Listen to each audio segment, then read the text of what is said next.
Good morning, everybody, for Wednesday, the 2nd of August, for our council meeting. We'll start the, please stand, we'll start the karakia.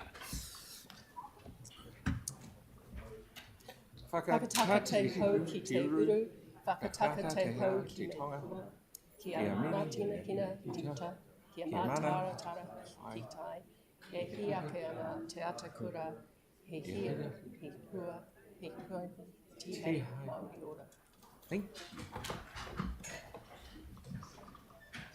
Right, apologies. We have an apology for Councillor Barber for absence, and we have Tyler joining us on Zoom. G'day, young fella, and Dawn is on Zoom as well. And also Yanni for early departure after lunch. Can I have a mover for that, please? Mark, seconded Sam. Thank you very much. Declarations of interest. We have declarations from interest for Councillors Templeton, Kewen and Coker on item 17. We will now move to item 3, public participation. So I'll ask Storm McVeigh to come to the thing, please. It's 5 minutes, and we'll time it, obviously. And Storm was going to talk about the democratic process and not relitigate some other things that we have done in the past. Thank you. Yes, what I want to talk about today is democracy. Defined as government by the people, especially the rule of the majority. It is bad enough that Christchurch City Council staff think they can plough ahead and squander hard-earned rates on unnecessary and pointless traffic changes without any consultation whatsoever. What is worse... Yes, Councillor Templeton.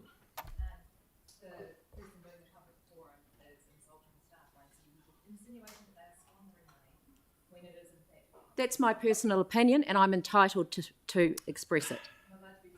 So we can't hear the councillor, Templeton. So you can restrict a public forum speaker if they're criticising staff. Please keep an eye on and do not criticise staff, please. I won't go beyond expressing my personal opinion. What is worse is when they are finally forced to consult, they completely disregard the views of the majority and manipulate and misrepresent the data to support their own position. Yes, Councillor Templeton. The public forum person has been disrespectful of staff by accusing them of manipulating the information. Staff didn't make a decision. They took it to the community board and made that decision. I have specific comments to connect to this that are factual. Carry on being respectful, please. Thank you.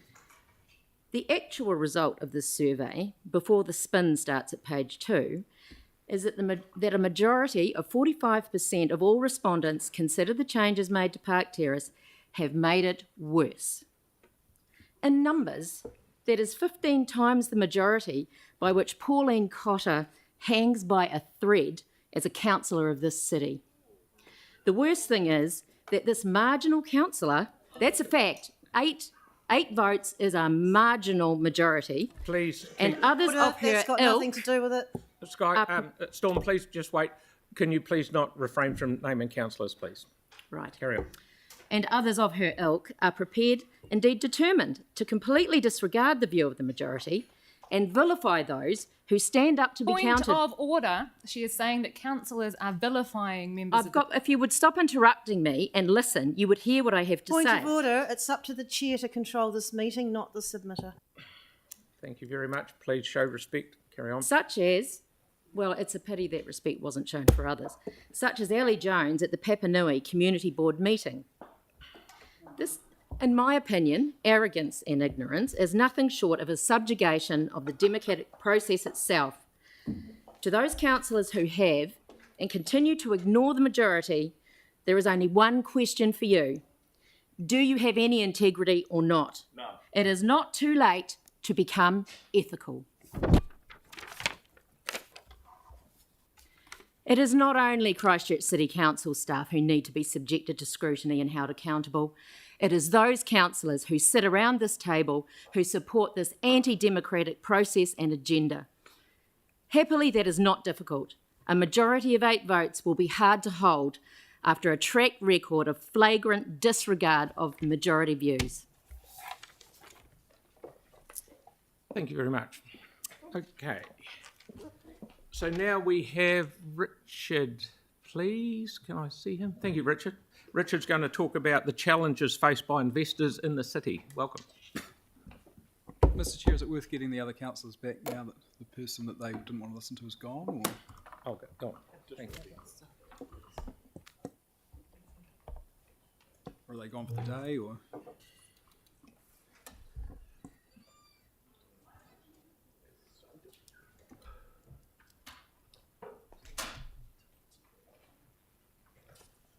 No, we wait till they come back.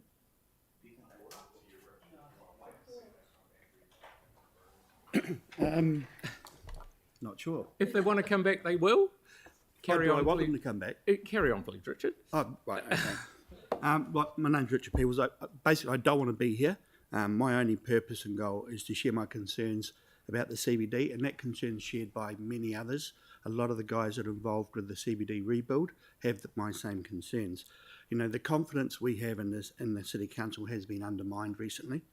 As investors, we need certainty.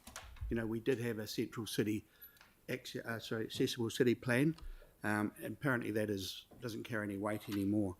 But there's constant changes to road layouts which don't align with the accessible city plan, changes that recently are proposed or undertaken without consultation, without owners or public input. Much of my contact with the council at an operational level, not at a senior level, so you guys don't take offence, is really negative. You know, you get rates increases. We get enforcement teams down at Riverside regularly for signs, car parking, liquor licensing reviews. It's just constant negative interaction with council. Recently, Riverside was the Australian newspaper voted Riverside as one of the top 10 food markets in the world. But we feel under constant threat and attack from the council. It's just ongoing, you know, and that's very, very frustrating. But that's not our major concern. Our biggest concern is access changes to the CBD. We support totally any changes to make it easier for all forms of transport and everyone to get in the CBD, and we vehemently oppose any changes that make it more difficult. That's our simple position. Now, recent changes to Gloucester Street and the other street that I can't mention, without consultation of public input, has made it more difficult to navigate or get into or out of the central city. Recently, I built a building corner Gloucester Street and Manchester Street. I would never build on Manchester Street because basically if you get 3 cars, 1 cat and a dog, it's congested for 15 minutes.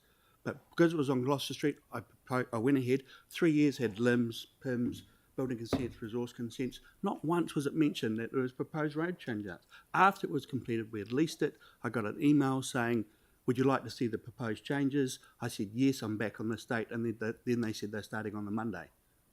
And they were changing the road from 2-way to 1-way, slow road, 10 kilometres there. Had not a mention. I spoke to people in New Regent Street. I spoke to other property owners. Mr. Carter, who's building up a proposed hotel, never mentioned it. How can, as investors and developers, can we be expected to invest many millions of dollars when people are doing these unilateral changes to city streets?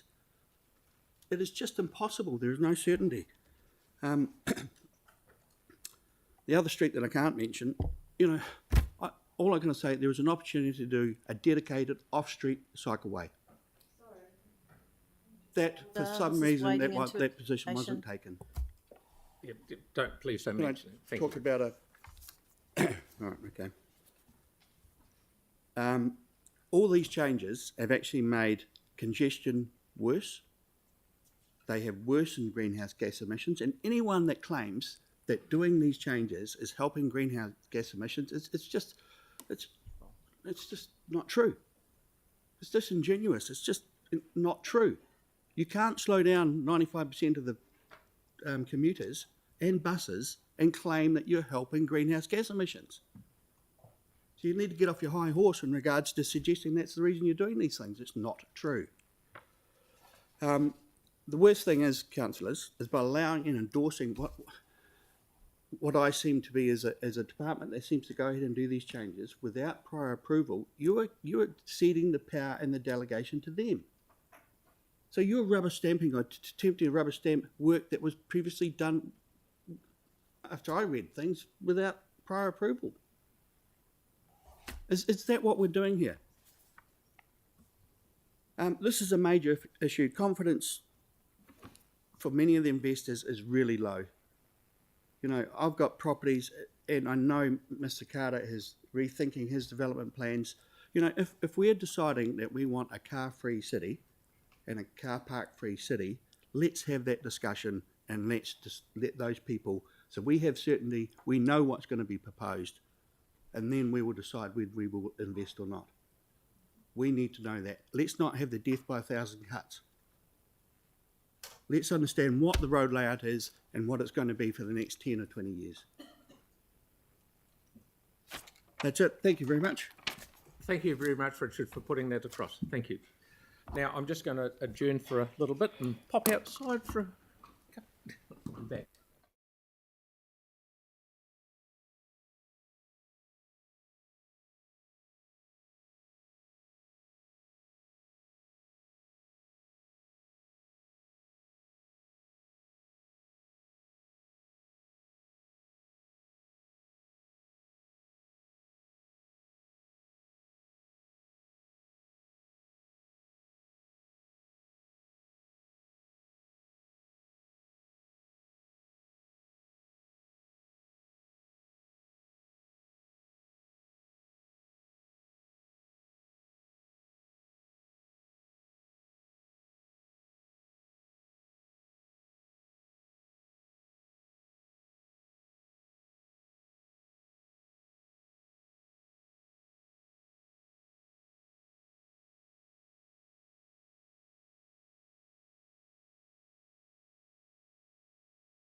your whole lot up. The guys are doing public forum stuff. When I say guys, I mean everybody. We must please show respect to our staff and not undermine the council process, which is not good. We've got enough issues going on at the moment. We're trying to fix all those, and we don't need to make matters worse. And going forward, councillors, when we are talking about going down the further down the track, we want to, and doing debate, we will keep our debate extremely narrow on the topic at hand, rather than spreading off and doing other things that we want to do. Carry on, Richard. Okay, just on the greenhouse gas emissions, I mentioned that possible recent changes have worsened them. Ray's going to read them out for you. The clock hasn't started, has it? What do you want to take one past? Got 47 seconds, mate. Oh, a minute. Start. Yep. All I want to talk about is just what's just been circulated is just a very short précis on what I would call traffic engineering 101, and it talks about efficiency of intersections. I've used a intersection we can't name as an example simply because it's topical and everyone knows about it at the moment. But what I demonstrate, there's a table in the back of that précis that I've given you that focuses specifically on carbon dioxide emissions on just that one intersection as one example of what would happen if you reduce capacity at an intersection in favour of one transport mode over another. What's the outcome of that in terms of CO2 results? And I have the table in front of me. You're recording this. You'll be able to look at this later on. I strongly urge that you do read it before you vote on an intersection we can't talk about, because just as an example, I've worked out that even with changes to electric mode, battery, hybrid cars, all this sort of carry on with projected population growth in this country from government statistics, we're going to have continuing use of motorised vehicles of some description from now on. We may get a slight reprieve with transfer to alternate transport modes, but even government targets are only 20 to 30%. So longer term, you're going to have continued motorised traffic growth on the road network. Thank you, Ray. Thank you, Richard. That's very clear. Just give the One numbers. sentence left. One sentence left. As a result of that growth, there's a table in the thing that I've given you that shows what the CO2 emissions are just for 1 hour at one intersection across a working year of 250 days. And it goes up just for that one lane by 23 tonnes. Just one traffic measurement. Just imagine that applied citywide. Please read this and hopefully learn something. Thank you very much, gentlemen. Thank you.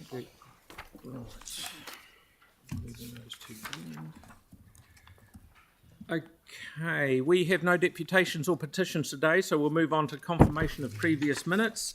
Can I get a mover and seconder to confirm the annual plan minutes from the 27th of June? Mark, and seconded Pauline. All those in favour?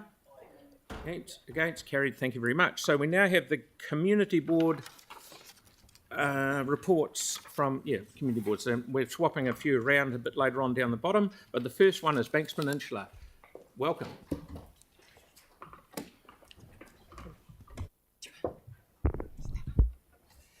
Morena, kia ora koutou.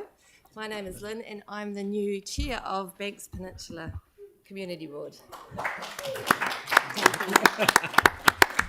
Thank you. I'm pleased to be here today to update you on the happenings in Banks Peninsula. This month the board allocated 2,413 for a much needed commercial oven for the Littleton Community House Trust from the Discretionary Response Fund. We had two submissions that we made. One of them was for the Tourism Environment Action Plan, MBE draft, and the other was the Christchurch City Council Cruising and Prohibited Times on the Road bylaw review. Our community plan priorities, we've made good progress on allocating champions for each of our plan priorities. And we have a Littleton Community Cruise Hui, which we are looking forward to hosting, this Cruise Hui, for the Littleton community, key stakeholders and agencies next week on Tuesday, 8th of August. We are hosting this in collaboration with Christchurch NZ. And I'm also pleased to report that the Destination Management Plan timeline is being extended, including further community consultation. We had a gathering at the Gaiety on Monday, and I shared a kai and korero with locals in Akaroa to welcome, well, they welcomed me into my new role as chair, and Steffi, who's the new community development advisor for Akaroa and the Bays. It's always nice to meet face to face over a cuppa. Community focus is weather in Banks Peninsula. So it's been a challenging time weather-wise on the peninsula, with roads closing multiple times over the month due to flooding and slips. Our contractors and staff have battled to keep our communities connected over this time, and which my appreciation goes out to them. A roundtable working group has been established in Little River, prompted by the community hui held in August last year, due to the ongoing flooding concerns. The group comprises representatives from the Wairewa Runanga, the Little River Wairewa Community Trust, Water Zone Committees, River Ratings District, elected members from Council and ECAN, so it's a good spread and lots of expertise. The group is using their expertise and knowledge to explore options for flooding mitigation. Similar groups are being established in other bays, including Le Bons Bay, Pigeon Bay and Little Akaroa. This is in response to a strong message from the community for assistance in dealing with the overwhelming issues of climate change hazards we now face. There is a clear need for further long-term or mokopuna planning for the peninsula, which thinks broadly and creatively, looking outside and scanning for best practice, being resourceful and knowing the outcome we want. Thank you for your time this morning. Thank you very much, and good to see you and welcome. Thank you. Appreciate Well it. done. Pardon? No, we've got to get on to the rest of them. Oh, the rest of, yeah, I didn't see that on my screen. Yeah. Yes, Tyler. Tyrone. Thanks, Justin. Mr. Mayor. Kia ora, Lynn, and welcome and congratulations on your appointment as the chair of Banks Peninsula Community Board. Obviously, the weather that we've seen over the peninsula has created a few challenges. What are the sort of the potential impacts on the economy as you see it for Christchurch as a whole there? Yes. I think it's an immediate and serious risk for Christchurch. I mean, the two main breadwinners for the area are farming and tourism, and so that is an immediate risk that could potentially be a problem. They're greatly impacted by extreme weather events, not to mention the risk for our harbours being cut off. Just, could happen quite quickly and without much warning. And the social impact of people not being able to get to work, or important medical appointments and special events, weddings, so forth. So it's a real concern and something that I'm looking forward to addressing together. Thanks very much. And just one wee quick thing from me, looking at that flooding that you've got down there, and Tyler and I, Tyrone. Tyrone and I have been talking, thank you. Tyrone and I have been talking about some ways that we might be able to mitigate that, but I understand you've got a meeting coming up with U Cottage where it either moves to or upwards or sideways, or so that's this week coming, is it? No, we're still, the report hasn't made it quite Okay, yet. so good luck with that. I'll look forward with interest. Thank you very much for coming Thank you in. for your help with that, Phil. Good on you. Thank you. And well done with your Governor's Bay jetty, which I was on the other day. Thank you. Right, Spraden Cashmere Heathcote, please.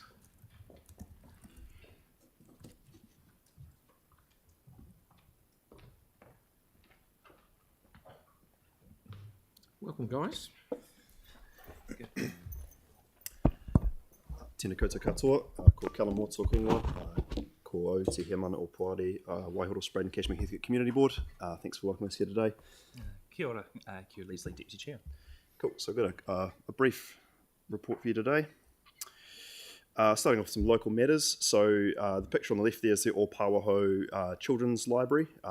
It's been out of use for a while. It's currently sitting on the banks of the river, and it's in a spot at the moment that's not a suitable spot for it to be in the long term, given risks of flooding and things like that. So we've been looking, or the staff have been looking for alternative uses. We've approached some community groups and we've had lots of interest, but none of it's kind of borne fruit yet. So we've extended the period of search for whether there's a suitable home for this building that we could move it to. And if anyone in the room has any ideas, we'd love to hear about it as well. This is a beautiful old building, and it would be a shame for it to be for it to be demolished. Lovely 1930s wooden building, looking for a new home. Yep. Please.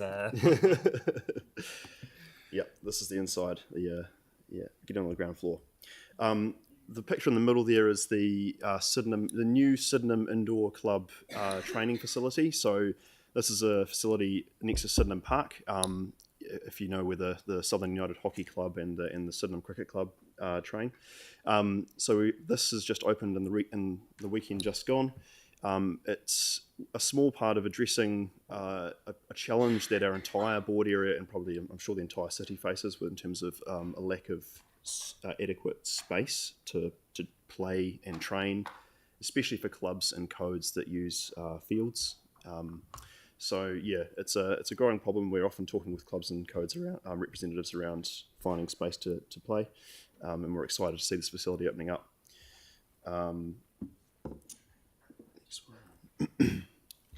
Oh yes, so this is the Cormacs Bay Road. So you can see at the top there, that's the road that connects to the connects to the road out to Sumner, and below that red dot is the coastal pathway. So one of our board priorities is safe transport choices, and that's everything: cars, buses, cycling, walking. And our community's raised this issue up to us where we've got a footpath basically ending in the middle of nowhere with a great connection opportunity into the coastal pathway. Basically, if we can find a way to complete that footpath and any cycle infrastructure that could be built in there as well would be great. It would connect the Mount Pleasant community to the coastal pathway, and that green dot there as well as a local play centre. So that's one of the projects we're working on in terms of delivering on safe transport choices.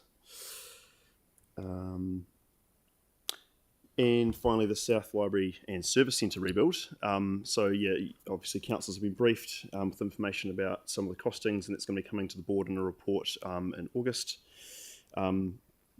So yeah, based on the information that we've been given by staff, at the moment it's looking like, from the board's point of view, it's looking like that the out of the sort of the three options that were originally on the table of repairing the building, rebuilding the building, or postponing, doing a bit of minor strengthening work and postponing the rebuild. Based on the information that the board's received so far, it looks like repairing is going to be an option that doesn't really make much financial sense, and strengthening in a similar case is something that is going to deliver. It's going to be more expensive and deliver delayed outcomes for the community. So, pending more information in the report, we're excited about the prospect of a possible rebuild for this facility. And that is our presentation. Did you have anything to add to that, Keir?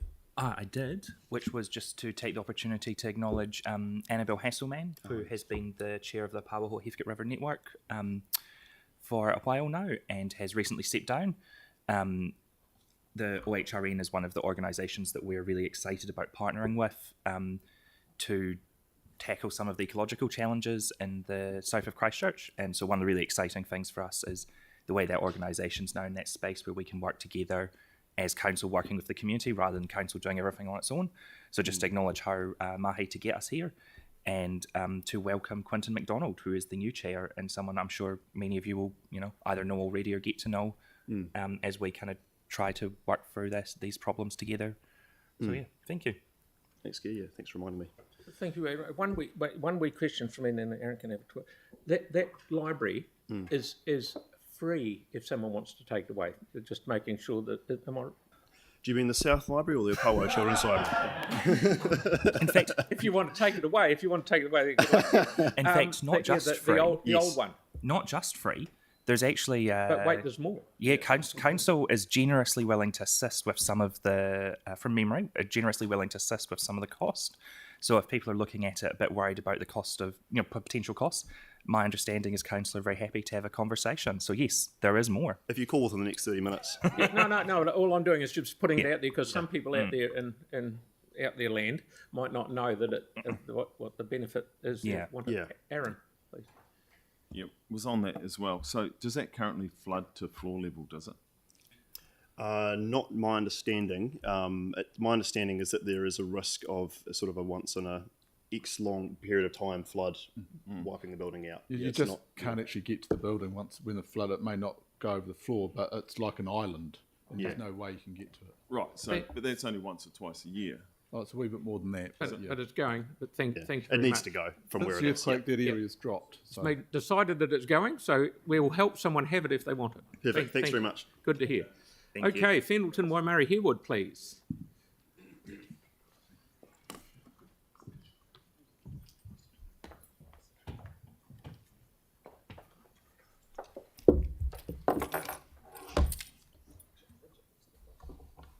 Doesn't she? Good morning, everybody. My name is Jason Middlemas. I'm the Deputy Chair of the Fendleton Waimari Harewood Community Board. I'm here today. So just for our first screen, just some decisions made under delegation. Quickly approved a ground lease to Plunkett for the premises on Pinehurst Reserve. Approved a tree removal in Dunmurray after receiving residents around health concerns. And public forums, we had Stephen Wood from Wednesday Wheelies come in to talk to us about cycling infrastructure, which was really insightful, and Bruce Irvine talking about Nepal Reserve and some possible enhancements there. Many of you will be aware of the Give Gear Get Great initiative, which is coordinated by our local community recreation advisors. This involves the public donating good quality second-hand sports equipment, which can be repurposed and given out to groups that need it. We have a collection bin at the Fendleton Library, and we're recently able to provide a range of equipment to the Burnside West Cricket Club, which will be utilised by the 18 junior teams that exist within that club. This has turned out to be a very successful initiative, which I understand was started by the Spraydon Cashmere Community Board. The Dusk to Dawn event is held every second year and involves bringing together a large number of young people to participate in a range of activities over a 12-hour period. This year we had 150 teenagers take part from 8 p.m. on a Friday night through to 8 a.m. on a Saturday morning. Activities included a silent disco, quizzes, climbing wall, watching a movie at Hoyt's Cinema at Northlands, and a 3 a.m. swim at the Graham Condon Pool. This event is run in partnership with the Papanui Youth Development Trust with support from our community rec advisors. A huge thank you to our local staff and the staff at the pool for opening up for this event at that time. It is jointly funded by our board and the Papanui Innis Central Community Boards, so sorry to Emma if we've stolen your thunder by presenting before you. We just thought we'd share with you the 10-year celebration of a successful initiative in our board area.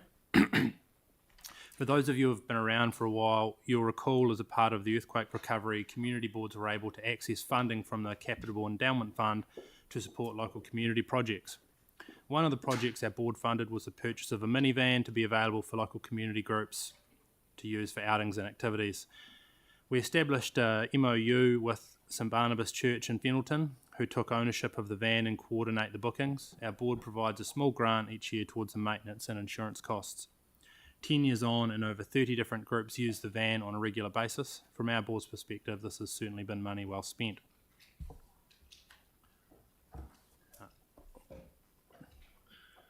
Many of you will remember a few years back when St Margaret's Presbyterian Church on Farrington Ave in Bishopdale was the victim of an arson attack. We're excited to report that the church recently celebrated the opening of their new building, which is quite stunning inside and includes purpose-built community spaces for local groups to use. The new building is a great asset to our Bishopdale community, and we congratulate them on the huge amount of work that went into the development. This includes a great deal of community engagement in terms of what type of facility would be of benefit to the local community. And one of our key local groups, the Bishopdale Community Trust, is benefiting greatly from the new facility. The trust used to be located next door at Sunby House, which was quite small and restricted the types of activities that could be provided. They have now moved into a brand new space at St Margaret's and are enjoying the much larger, warmer and more accessible space to participate in activities, including card groups, Scrabble groups, art and crafts, jigsaw library and regular community lunches. The Trust recently hosted our community liaison network meeting and people were very impressed and a little bit jealous of the lovely space. Thank you very much. That's all from us. Thank you. Anyone got any questions? Well done. Thank you. So now we have Horsball, Hornby, Riccarton, please.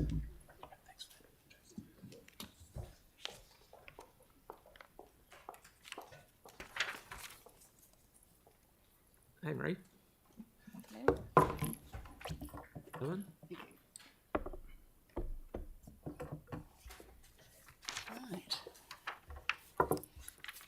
Thank you. Thank you for having us. I think we're going to be quite boring after your public forum, so I'll be as least boring as possible. The first item is decisions aren't made under delegation. I'll just pick out a few here. The notice of motion, pedestrian access on Sabies and Dunbar's Road, Horswell. We have a lot of problems in Horswell, so we will be coming back a lot on that issue. Waterloo Reserve, a proposed lease by Rod Benders. Just jumping to the next one, proposed parking restrictions, 83 Clyde Road.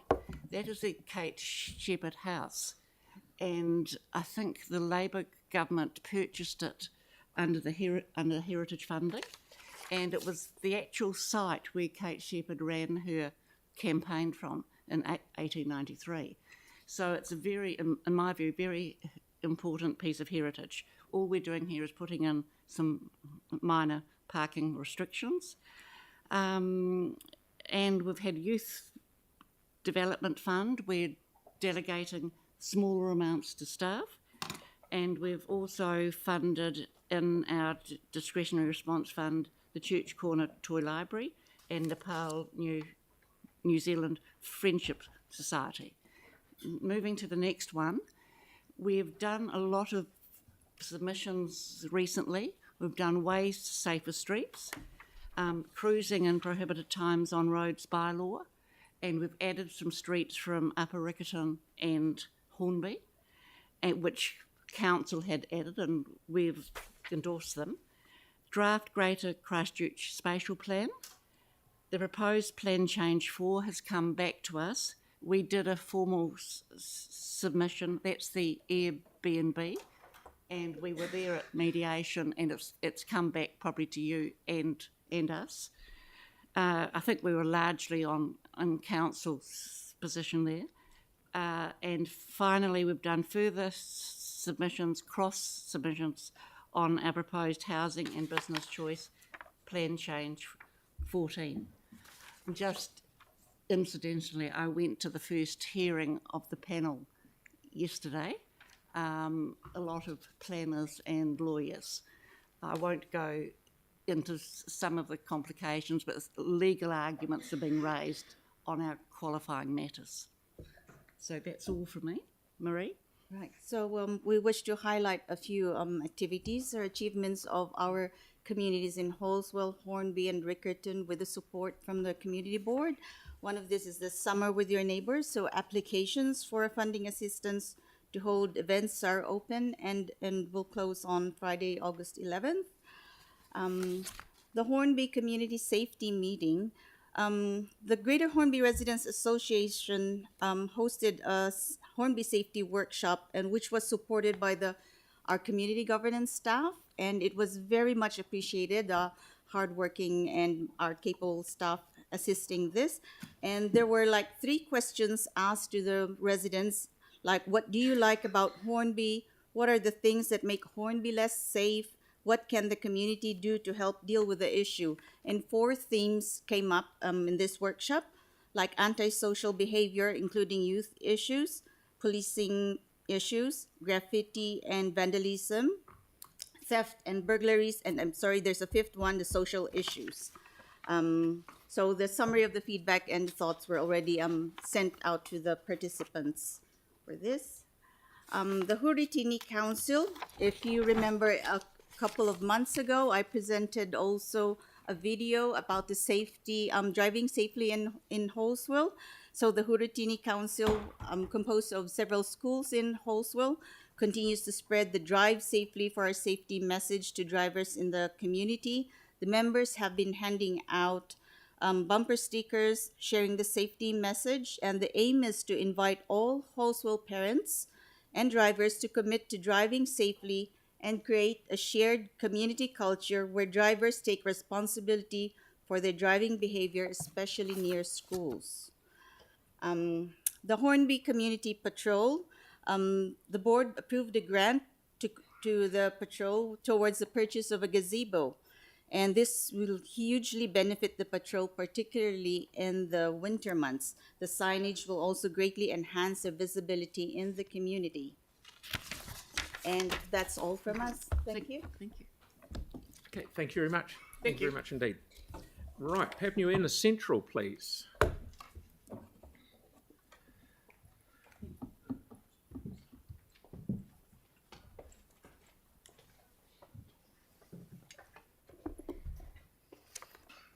Kia ora koutou. Thank you for having us along today to give you an update on what our Waipapa Papanui Inner Central Community Board has been up to over the last month. Our July meeting was centred around the Rolleston Ave and Park Terrace road changes report, which you have before you today as a Part A report. I'd like to thank those 4,000 people who gave feedback to the online survey on the changes, as well as the 36 people who came and gave deputations at that meeting.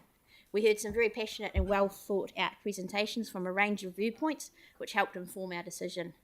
And also thank you to the staff for all their work going into that meeting and today's decision. Other activities in the past month, board members have been presenting certificates to participants in the Edible and Sustainable Garden Awards. This year 15 certificates were given out, and congratulations and thank you to all of those who participated in that. And of course a reminder that those awards started under what was at the time Shirley Papanui Community Board, and yeah, it's really great to see the ongoing support for those types of activities in our community. We also recently held our second hui with local school principals for the year, where we had staff from the Council's Safe and Sustainable School Travel Program join us. The information shared was well received by the principals, with a number commenting on the great help they've already received from this council team. With Matariki in the past month, there's been a number of events in our community board area. The photos on the screen here are from Matariki in the Zone at Richmond Community Garden. There was also Tirama Mai in Victoria Square and a number of other events around our board area hosted by a number of groups. The Sticks Living Laboratory Trust had a busy month in July with a lot of their work focusing around a planting day in Murchison Park in Redwood. The week before this planting day, the Trust delivered 1,040 free native trees to houses in the local neighbourhood, as well as a gift certificate for another free tree from Trees for Canterbury. People who didn't have space on their own property for their tree were encouraged to bring it along to the planting day at the park, which had a good turnout of locals to get a good number of plants in the ground. This is the first step in what is a longer term vision that the Trust has for the park, so it will be exciting to see and be part of this project moving forward. We've also got a slide on Dusk Till Dawn. You've already heard about that, so we'll move on from there. So thanks to our neighbours for covering that one. We also had a very cool youth event at Shirley Community Reserve recently with the fresh 3x3 basketball tournament. Young people battled it out on court, enjoyed free braids and a sausage sizzle, and also gave feedback on the future of the reserve, which Simon is going to tell you more about now. So Shirley Community Reserve, 10 Shirley Road, it's a key priority identified in our community board plan. Consultation is currently open and we've had engagement already through the Fresh event that Emma's just mentioned. We've had staff at Shirley Primary School and Shirley Intermediate School as well, getting feedback from children at both those schools. And there's public engagement open now on the Let's Talk Kōrero Mai webpage, asking people to share views and for us to get a sense of priorities between different options that are possible on that site as we consider where the direction of travel might be with the funding that's in the long-term plan for some type of community facility there. And that's us. Wonderful. Any quick, Sarah, please. Kia ora. I know that you're doing the work on 10 Shirley Road, and I'm just wondering, as a temporary measure until funding kicks in, whether you're interested in a beautiful old wooden building for more power. Just as a... That's a good question. We'll take that back to our board. Yeah. Yanni? Yeah, thank you for your report. previously when you came and spoke to us in regards to Park Terrace, you raised concerns that the community board delegations were overruled or not adhered to. I'm just trying to understand where we've got to with that report, the delegations to community board, and where we're now at in terms of decision making. Because I'm surprised that a number of the stuff is coming back to council when I thought last time you presented it was actually a community board. Yeah, we received an apology from staff for skipping that part in the original process, so we feel that that's been rectified. So, sorry, why isn't your board then making decisions in regards to Park Terrace, given that it's in your area? Because it is a Part A, so it's a council decision. Yeah, the issue that was raised previously concerned decisions that were our delegation to make around the moves of the bus stops associated with that project, and also the informing of the board in the lead up to the project. That's the bits that were missed, and that's what I raised in my capacity as the CBEC representative. That's resolved from my perspective. Right. So the cycleways aren't, the community board doesn't make decisions on cycleways. No. Is that the deal? No. No, Thank you, Yannick. Yeah, time's up. Thank you very much. Thank you. Good to see you again. Thank you. So now, lastly, not least, we have Coastal Burwood Linwood, and Jackie, please. I'm Chris.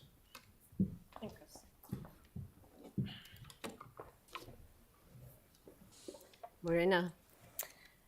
Just kicking off today, we have the Hiata Community Campus Streets for Design Jam.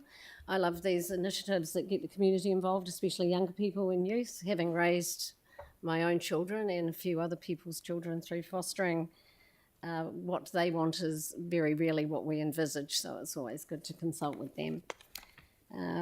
We've had a refurbishment at the Parklands Community Centre, and it's nice to see this happening across our board area. There's a few that have been refurbished, and it increases public, participation in the community and community cohesion. That's always a bonus. We're going really quickly today because we're running a bit late, aren't we? And we've also got there 2 Tuesdays, 32 locals and 700 plants. That was an amazing couple of days in the Bromley Community Centre. And again, getting the public involved in that, it brings the community together. Bromley is a really good community. The community centre there has a lot of activity. So that cohesion, again, it serves to build on that. And just finally, the organics processing plant still stinks. But I'd just like to touch on something that was mentioned by one of our public forum speakers about how decisions implemented on people can affect their investments and so on, and would like people to reflect on the fact that the Portlink development with the containers has been placed on a piece of land that directly impacts the financial investment and the quality of life of the people who live in Woolston. So, it's actually good to, when you're criticising someone else, to look at what you yourself are doing. And perhaps I'd just like to say the noise down there has been horrendous, the dust has been horrendous, and I'd like you guys to keep your eyes on that ball. And that's probably it from us. Thank you. Thank you very much. Any questions? Well done, you. Thank you. Before I ask for a mover and seconder for the board's presentations, I'd just like to say that to everyone out there, one of the things that we're thinking of doing is next time at our next council meeting is having the community board people come in after lunch and give them 10 minutes each, because sometimes you're a bit constrained on time and you just get into the swing of it, and then we've got to sort of shut you down, for want of a better word. You don't have to use the whole 10 minutes, but we're discussing that with the boards to see if that will work. So, and then we have our meatier stuff in the mornings while we're fresh, so to speak. So just let you know. So thank you to the boards for their presentations. I'll now ask for a mover and seconder, Pauline and Tim, for the community board reports. I'll put that motion. All those in favour? Gates, thank you very much. So we now move to item 9, Rolleston Ave Park Terrace changes. And Lynette, yep. And Gemma, Gemma's here, yep.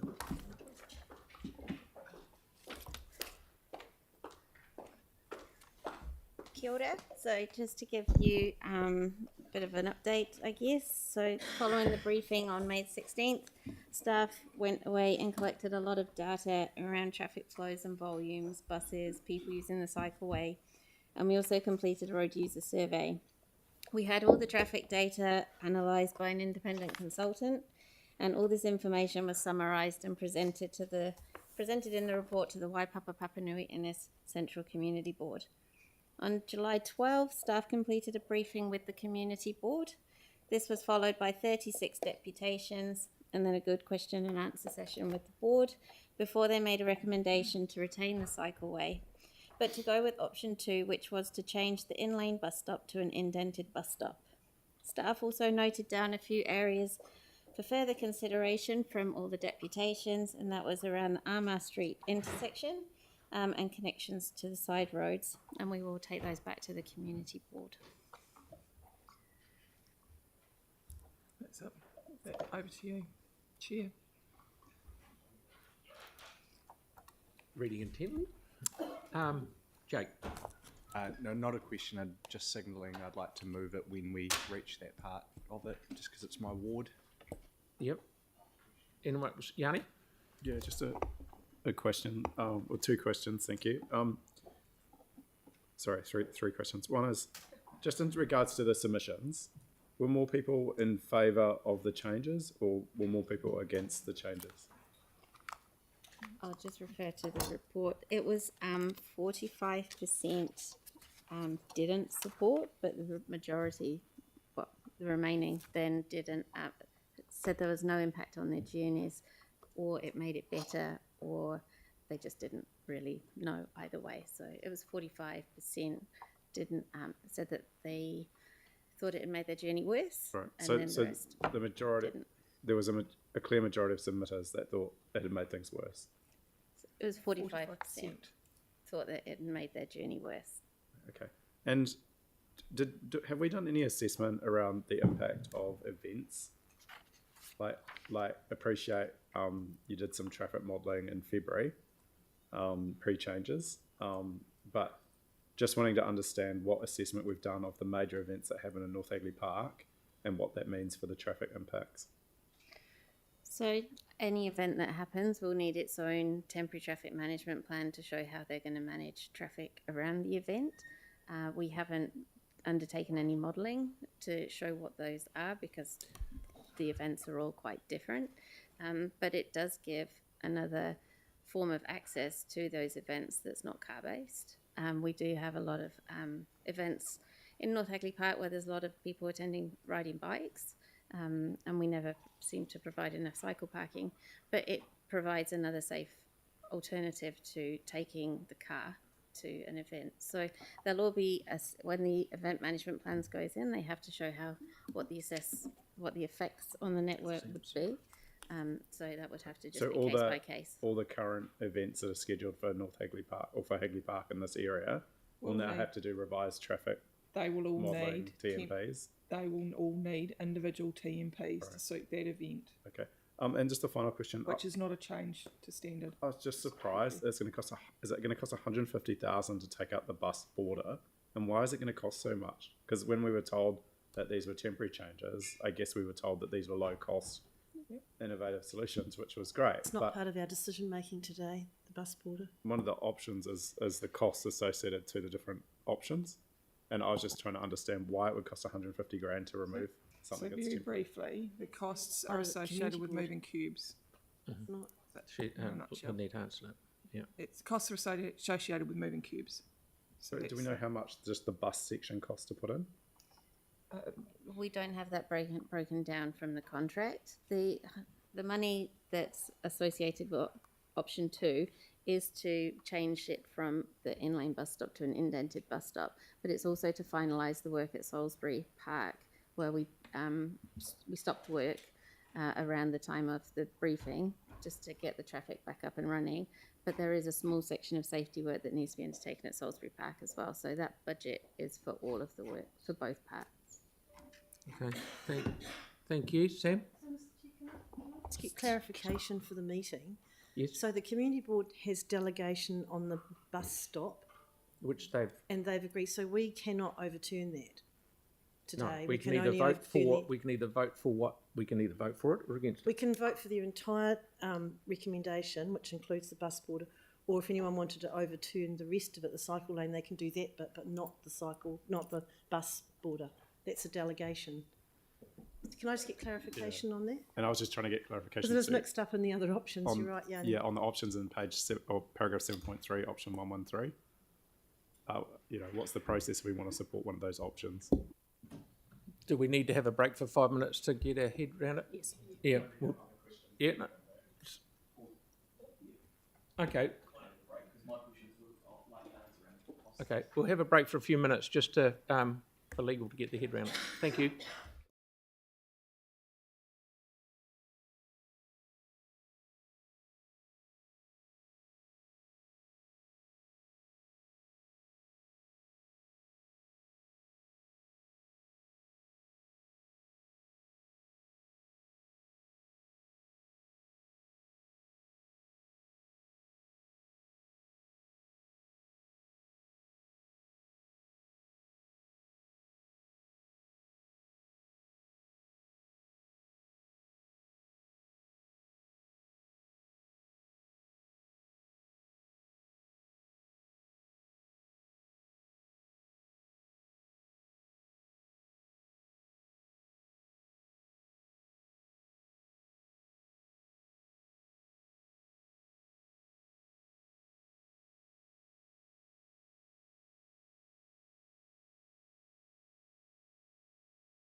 Very much for your patience. We've got Helen and Megan are going to clarify. Oh, Megan, thank you. You've got the hand grenade with the pin pulled out. Help yourself. Not at all, but what I can say though is that the way that the recommendation has come.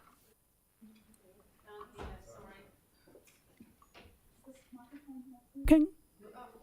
It is? Oh, if I... So, what I can say is the way that it's come through from the community board is that they're asking the council to, that the council approves changing the layout and the bus stop opposite. So it's actually the board is asking the council to make that decision. So if the board have that delegation in this particular case, they have not exercised that in the way that this has come through to you. So it's part of the package to make the decision today at council. Okay. Right, Yana, you had another question? Just trying to understand of the additional funding, how much money do we have in the traffic operations minor road safety budget, and how much of that is to remove the bus stop versus the new changes? So, I'm not sure I entirely understand the question, Councillor, but through the chair, if I try and explain it, and then you can tell me if I haven't answered your question, is that okay? Yeah, cool. Okay, so option 2 has an additional cost of 100, and this is on page 24 of the original report, but it's item 7.3 of the community board report. So there's a table in there. Option 2 has an additional cost of 150,000, of which 60,000 of that is required for the works around Salisbury Terrace, the end of Salisbury Terrace at Park Terrace, to complete the works.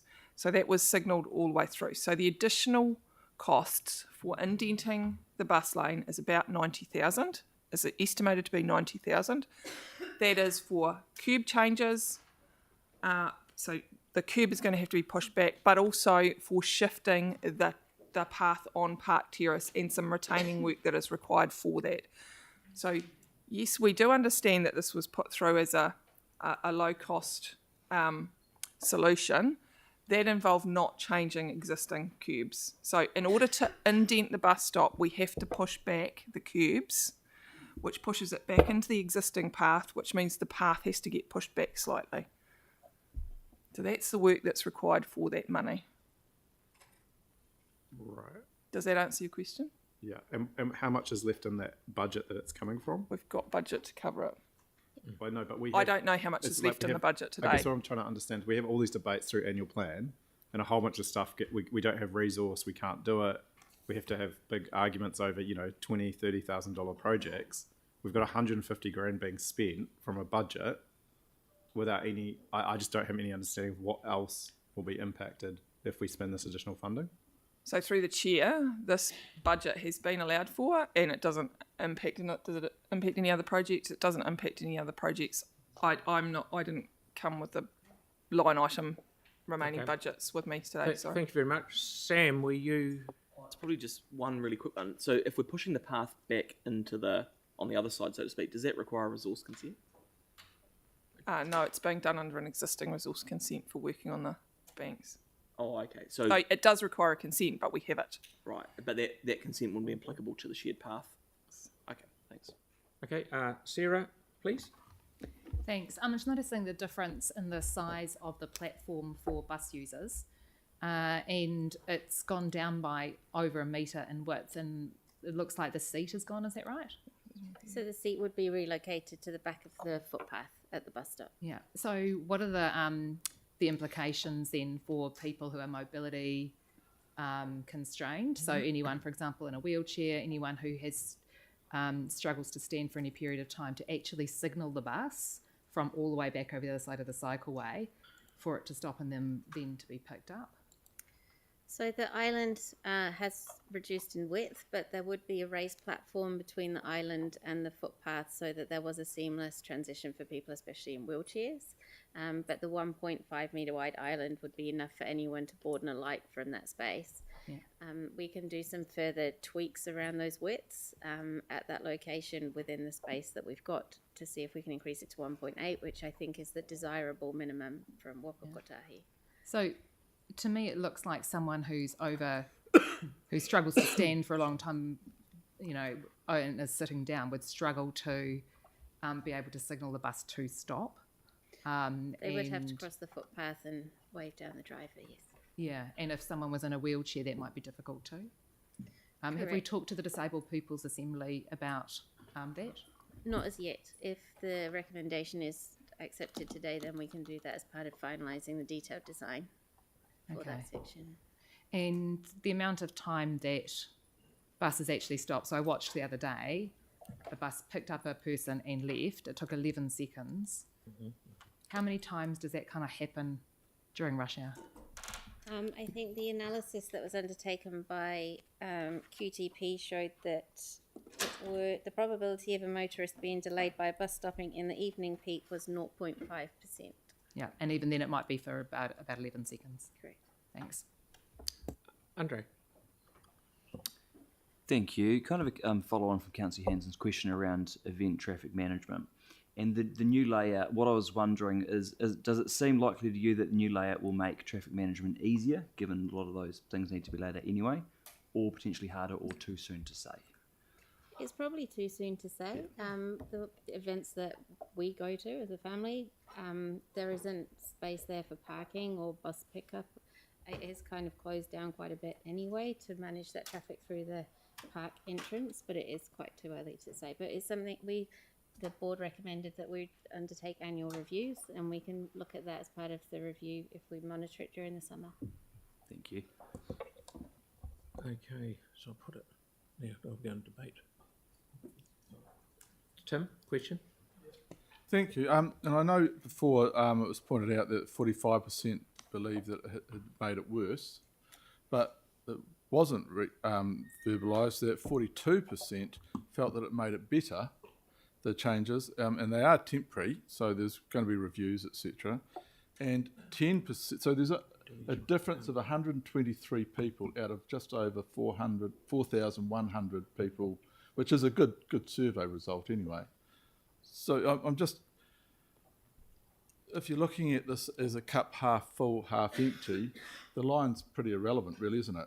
Because you've got 10%, which you've got almost 500 people that are just feel there's been no change or don't care.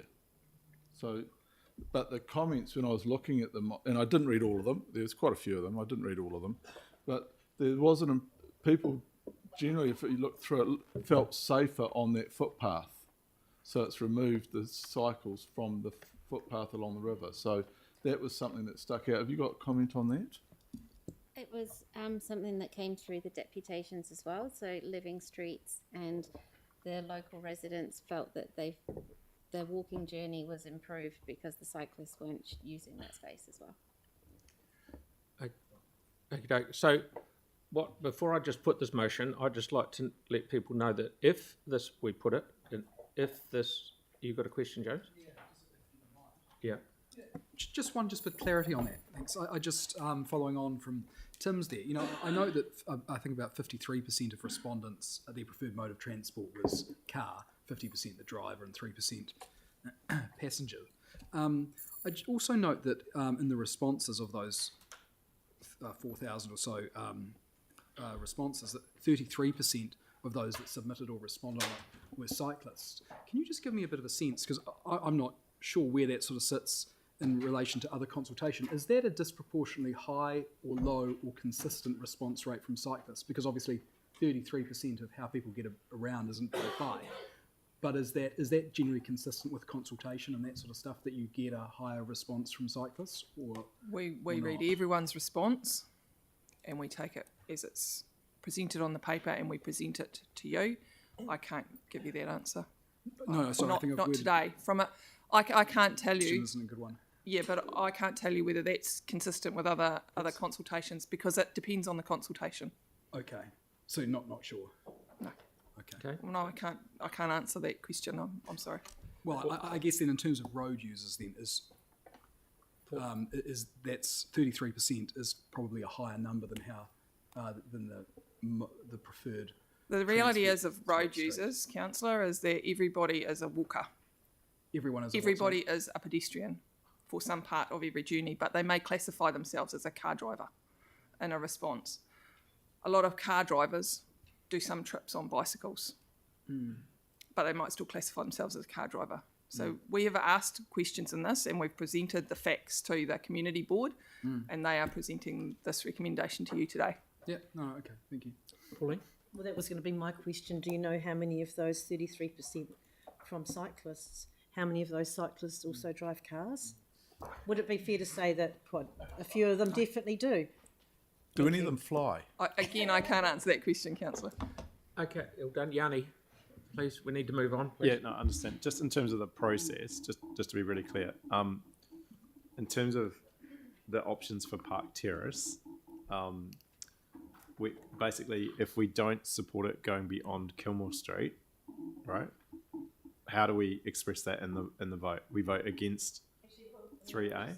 Yeah, I've got a foreshadowed motion. I'll just speak to that now if you like. Right. I have, if this fails, it will be put. If this fails, I've put a foreshadowed motion up which goes along with the staff recommendation of option 4, which is everything north of Kilmore Street goes onto the shared pathway. Whether we widen it or not, I don't know.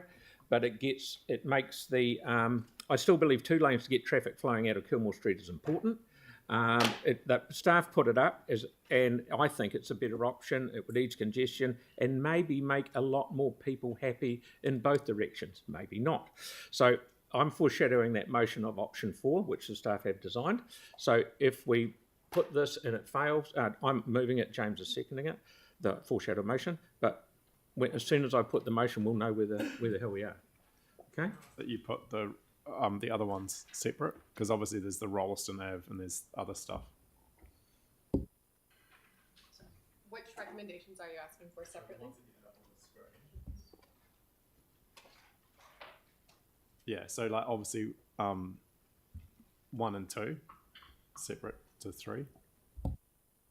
And to clarify, you want 1 and 2 together, or you want 1, 2, and 3 separately? Yeah, 1 and 2 together, and then 3 separately.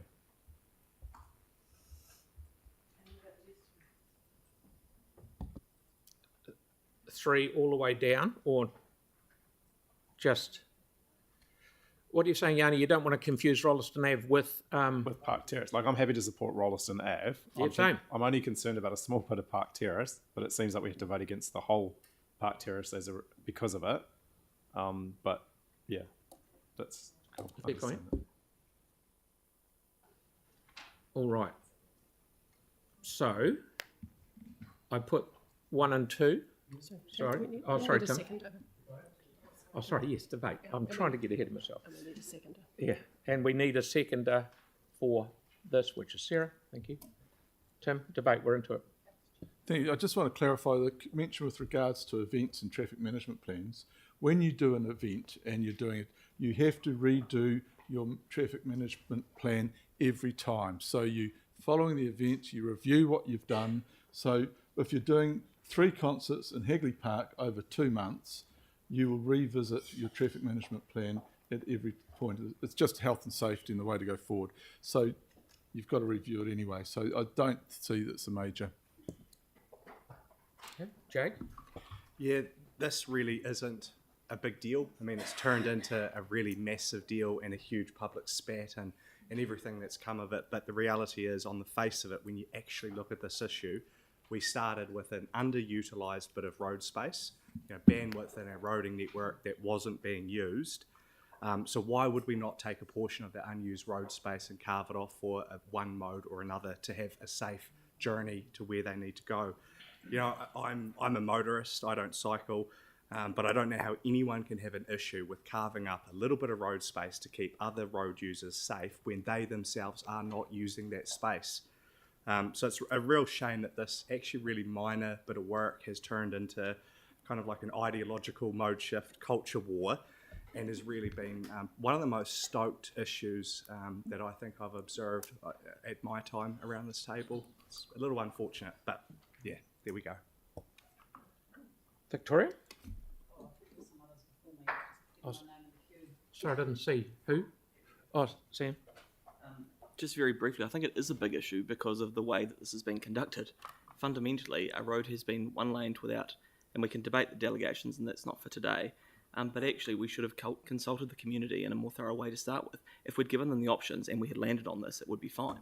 But we're now pushed into a position where we've spent in excess of $600,000, and to remove it is going to cost, what, $90,000 to move the bus stop, along with another $60,000 for this work. So I think, it's a wee bit unfortunate that the debate is framed as ideological. All we have said is how do we be as open and engaging with the community so we can have an informed decision at the very beginning so that we don't feel pushed into a corner because of financial reasons. And that's ultimately what this will come down to today. The foreshadowed motion by the Mayor around option 4 does come with cost, but actually at the beginning, that may have been the better outcome. So I just struggle to say that this is ideological. I think it's the process we've got to this point, which has infuriated, quite rightly, the community. Victoria. Yeah, thank you. Contrary to what Jake said, I also thought that it was a big deal simply because of the way in which we went about it. So for the record, I didn't support this at the community board level. I felt that the results of the survey, there just wasn't anything conclusive. There wasn't a steer either way. And at its very simplest, the car drivers didn't like it and the cyclists did. So I just felt there was no surprises there. And similarly, the deputations on the day, there was also a bob each way, and that reflected the survey results. So like usual, I asked myself those 4 basic questions, and the first one is, does this make sense? And for me, that's an emphatic no. And that's because there was and there still is a viable alternative. And what's more, we have to ask ourselves, what is the problem that we're trying to solve here? So that takes you to the second issue, which is about what is the evidence telling us? And on the surface, it says there's more cyclists, there's slower speeds, and the pedestrians feel safer. I'm happy about that, and I think that's a great byproduct of what's going on. But it's not actually the problem of what needs solving here. The Hybris ticket system told us that the problem was the Armagh Street Bridge intersection, and it told us that it was also the Salisbury pedestrian crossing point. And both of those can be solved with improvements to our infrastructure without the need to impact other road users, upgrades to intersections and crossing points. So I think that's where we should have been concentrating our efforts right from the beginning. So that takes me to question 3, is this a good use of our money? And unfortunately it's not, because we're being asked to spend money to remove an in-lane bus stop that probably shouldn't have been put there in the first place. Our money should have more appropriately been spent on the improvements to the infrastructure at the crossing points and the intersection points. So the 4th question that I always look at is, have we used a fair and transparent process to get here? Well, you've heard from a number of people about that, and I personally, I think that engagement after the fact makes no sense, and it doesn't look good. It makes us look disingenuous. And staff told us at the community board meeting when they were questioned that the Park Terrace changes were not directly related to the Rolleston Ave Museum redevelopment works. So it does beg the question, why did we carry on doing it under a TMP? And staff also said that the delegations were grey and that they needed some work, and that is something that will be coming to us again later. So yet they still continued under the TMP. So I don't believe that we've adopted a fair and transparent process. I think, in conclusion, I fully support an accessible city, but I think that the conflation of issues and policies around accessible city and climate resilience to justify the works is not helpful for us. There's obvious safety benefits, but that's not the only answers to achieving an accessible city. We're doing so much really good work across our city where all our users are operating efficiently and harmoniously. We should be celebrating that, and I think we've lost an opportunity to do that on this occasion. I won't be supporting the staff recommendations in relation to Park Terrace. Thank you. Anyone else? Melanie, and then Pauline. I support the recommendation of the Papanui Inner Central Community Board. As a council, we should respect their delegation and the outcome they came to during the process. Well done to them, especially for taking into consideration the views and making changes with the location of the bus stop. We as a council have a set of transport user priorities where pedestrians come before cyclists and cyclists come before drivers. The Community Board recommendation in supporting the continuation of the Park Terrace cycleway is the only result that makes sense. Pedestrians, as Victoria said, get a safe space to walk. Cyclists get a safe space to travel on, and car drivers are not at all disadvantaged. Voting in support of car drivers and suggesting that pedestrians feeling safer is not the issue is unfathomable. Well, thank you. And Pauline? Yeah, thank you. Look, yeah, I mean, the accessible city plan was brought up, and in my view, we can't really go picking and choosing and mucking around with that. We either have to have a total re-look at it, which I don't even think we can because it's a statutory document, or we have to go with it. And Park Terrace is delegated pedestrian and cycles. So we can't say we support it, but we don't support cyclists and pedestrians being safe on there. That doesn't make sense. And the reason that staff took this action beyond Kilmore Street is because even though Park Terrace isn't directly related to Rolleston Ave, it's a consequence of that work. Therefore, it has to be addressed. And to take that project further north than Kilmore Street provides the opportunity to bring safety features to that pedestrian crossing at Salisbury, which a lot of the submitters had found quite dangerous, especially for children and people with disabilities trying to get across there. So staff took the opportunity there to bring that in. They wouldn't have looked at that on its own, but because it was a direct consequence of Rolleston Ave, it's now been brought into this project. And looking at the shared path, we were told staff could only increase that to 3.5 metres. Now that won't have much effect on that shared path. Submitters told us they were really happy to not have to be sharing that anymore at that point because it's super congested. The pedestrians were really happy to see the cyclists get back out onto the road in a safe way. So with those things considered, I just wanted to raise those. This is a far more complex piece of work than it first looks. I mean, the plan is perhaps traffic to go down Montreal Street all the way to Beeley Ave. Like it or not, that's the way the city's going. We're becoming a 21st century smart city. There's big changes, but we get in behind it and just accept these changes as they are. So this will be reviewed every year. So if certain parts are not working, we've got the opportunity to do some tweaks. So I'll be supporting the staff recommendation and the community board recommendation today. Sarah? I'd like to reserve mine till just before Jake's wind up. Okay, we've got James and then Andre. Thanks. Yeah, the two northbound lanes on Kilmore Street being reduced to one lane, has really contributed to what's clearly visible congestion on those northbound traffic routes, and that's something that's been quite an obvious consequence from it. Montreal, Victoria Street, and the like. But it's also clearly contributed to a reduction in safety with the single lane on Kilmore Street too. So multiple times per week, I've witnessed near misses as a result of left-turning traffic, westbound traffic, turning onto Kilmore Street that are then going to be northbound.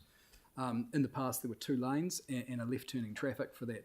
Left-turning traffic for northbound, motorists could file into an inside lane, to go north. But now they're forced to squeeze into a single lane, and multiple times per week, I've personally witnessed near misses there. So it can't be just a coincidence when all the years before these changes occurred, I'd never seen one.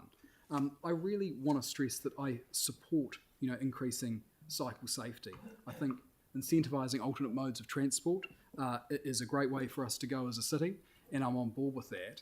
But I think just, unilaterally punishing 95% plus of how the majority get about without robust consultation or conversation with our communities, or wider consideration of adverse consequences is a really slippery slope to go down, and I think it's led to a poor outcome in my view. My strong preference would have been to fully explore widening either of the two shared paths. The one on probably the widest grass verge in all of the city that runs parallel to it, or over the river in Hagley Park. We've recently invested a significant sum of funding into the existing shared path. So I think there are a whole lot of other options that could have been done before making what's, in my opinion, significant changes to the streetscape and function of a key entry point into the city. So my preference, aside from exploring the shared paths or utilisation of the shared paths, would have been hand in glove conversation with the community right from the outset, in accordance with the Accessible City Plan and any other relevant pieces of legislation, before unilaterally deciding to close a lane of traffic and, you know, as just a sort of sick joke at the end, to place 2 bus stops in the middle of the road. So no prizes for anyone who knows my view on this, that, you know, I've been really disappointed by this. The very act of exercising the temporary traffic delegations without consultation, in my view, has created one of the biggest problems, being that in itself has created the argument that you can't get rid of it because of cost, which then begs the question how these temporary traffic delegations, if by exercising the temporary traffic delegations at great expense causes the reason why you can't remove it. So thanks for hearing me on this. Disappointed by how this has all gone. Support the foreshadowed motion of option 4. But the saddest thing is this all could have been avoided. Andre, then Tyrone. Thank you. I said the last time we debated this that my preference was that time a widened path, and that is still the case. That would probably be my preference. My amendment on number 5 down the bottom is that we consider long-term options for this area as a part of a long-term plan process. I couldn't support ripping the thing out now. There's a cost involved. I do also wish to respect the decision of the community board. I understand it was a vote of 7-2. That's 7 out of 9 democratically elected members supporting retaining what we have here today. I do also think there's value and benefits in assessing how this goes over the summer period, particularly with the events at Hagley Park. I think that is really, really important.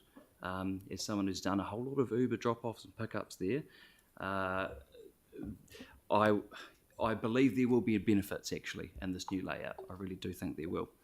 And I'm keen to see how it goes. So I certainly don't see what we've got here as a long-term solution, but it is a temporary solution. It's being approved as a temporary solution. We need to be thinking about the long-term sooner or later, and I hope we wouldn't be waiting 5 years to start looking at what the long-term options for this area will be. Thank you. Tyrone? Sure. Sorry. Sorry, can I just do a quick clarification regarding your amendment, Andre? So either the mover and seconder need to agree to that being added, or you will need a separate seconder for your amendment if you choose to move that. So can you... You're moving it, obviously. Happy to incorporate? Councillor Templeton? Yeah. Happy to incorporate? Great, thank you. Thank you. So now we've got Tyrone, please. Kia ora. Look, I'm just really excited about the future of Christchurch. I think it's a magnificent city. It's really forward-thinking. We're doing some amazing stuff. We're getting ahead of the curve, and we're really thinking about what a future city looks like. I bet you the residents of London and Paris and New York would have absolutely killed to have this kind of forward-thinking and what a central city looks like. A city that actually is available to all types of modal users and creates streets for people. But occasionally we revert to type and sort of can't let go of that idea that we're a backward-thinking 20th century provincial city, and some people just keep thinking like that, but we need to keep moving forward. But this whole topic is one of those little wee flashpoints. I agree with Jake, absolutely. It's really just it's a storm in a teacup, as it were. It's nothing really at all. What else do I want to say to that? Yeah, just on the problems that we're trying to solve. Like, I'm just looking at Ray Edwards' submission here, and item 9, the installed works have not changed the traffic queues much on Park Terrace in either direction. Agreed. So basically what we're saying is if we're against the cycleway on Park Terrace, we're basically saying we want cars to move through the intersection on Kilmore Street so they can sit in a queue on Park Terrace. That's pretty much what it is. So I don't know what problem we're trying to solve by voting against it. I agree with Councillor Moore that we accept the recommendation of the community board that was 1-7-2.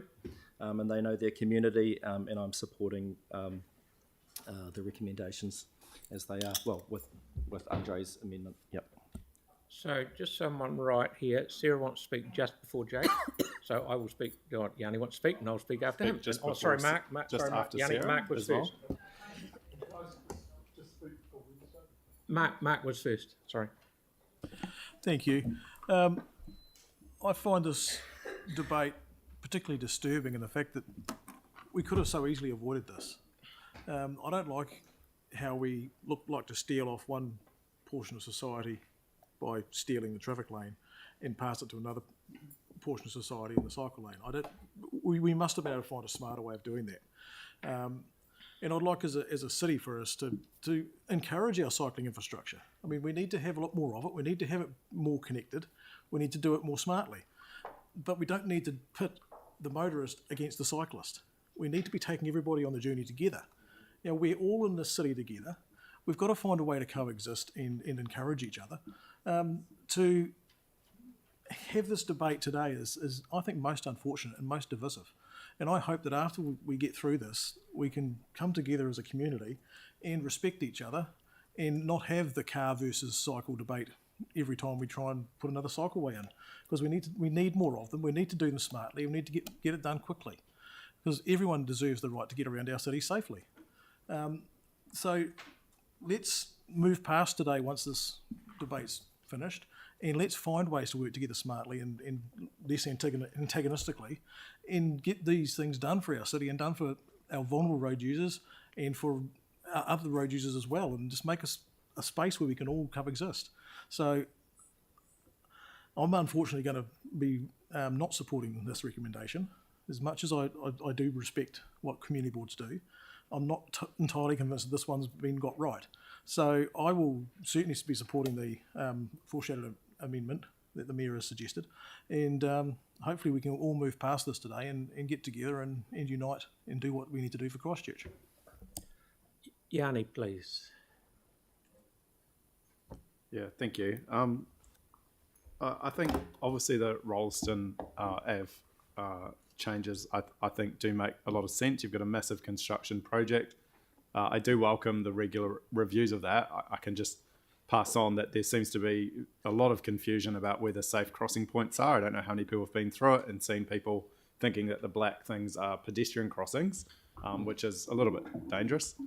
So I think that one requires regular sort of monitoring and review. But, you know, I can't help but think that, and I hear people saying that we want to improve safety, that's great, you know, but if I look at the difficulty of getting funding to put, you know, and here's the irony of this discussion, we're talking about 3 options to have safe cycling in this and walking in this area, where in my ward we've got other areas that don't have any.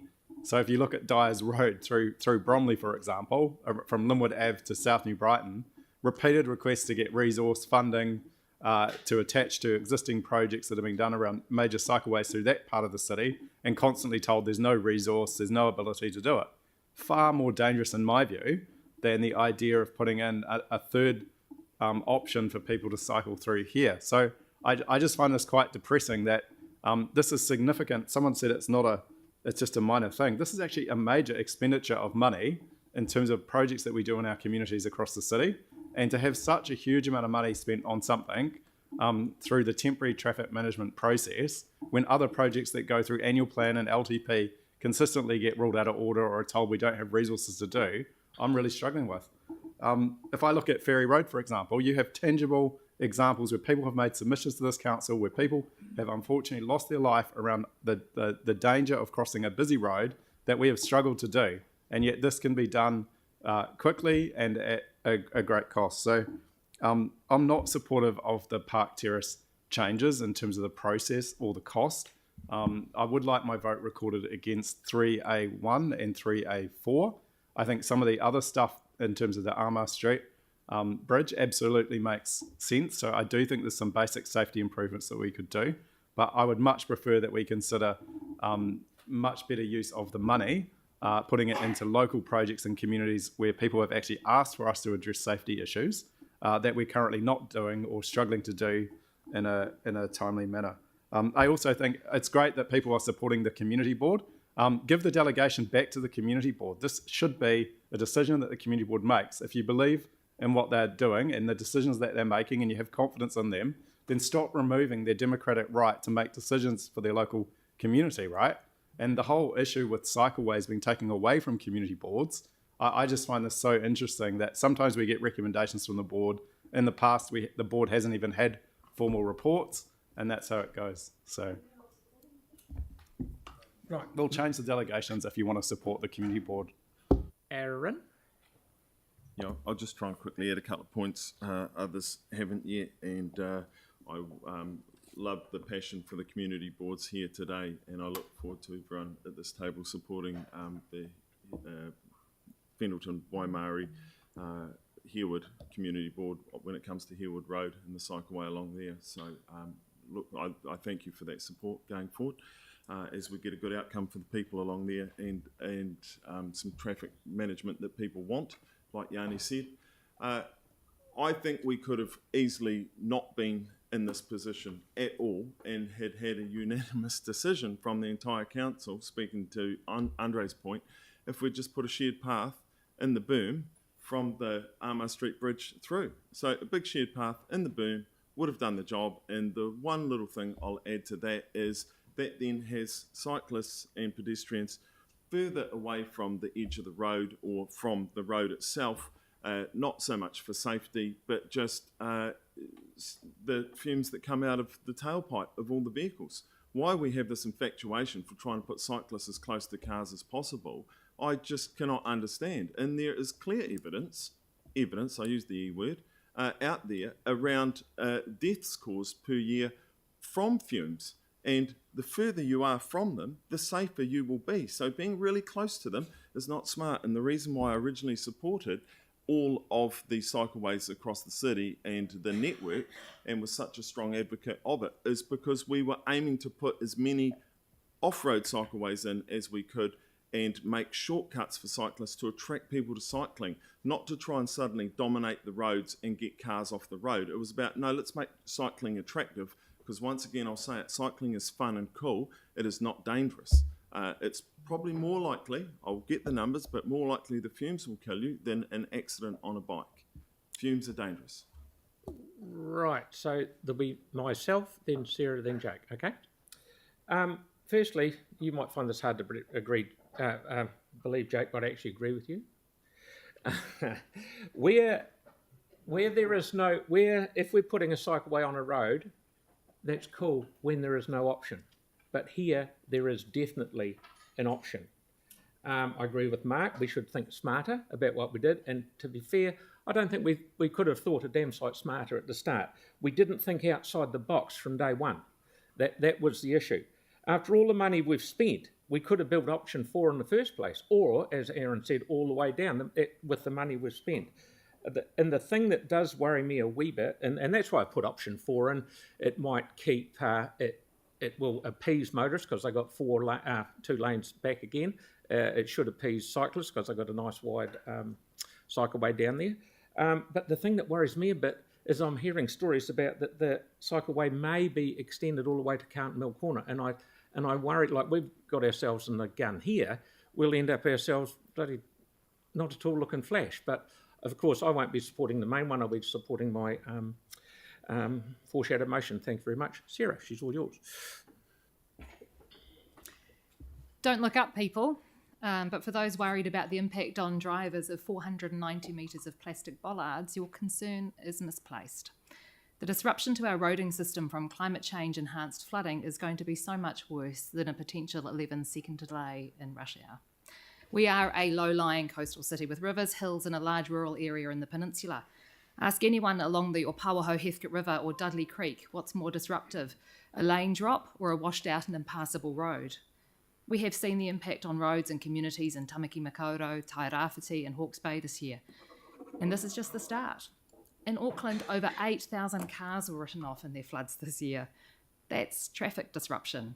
And it will be coming here if we keep sticking our head in the sand and ignoring the consequences of our decisions. For some years now, some around the table have railed against over-engineered and expensive cycleways, against hard-engineered infrastructure, asking for cheaper versions with temporary infrastructure, saying that other cities do it.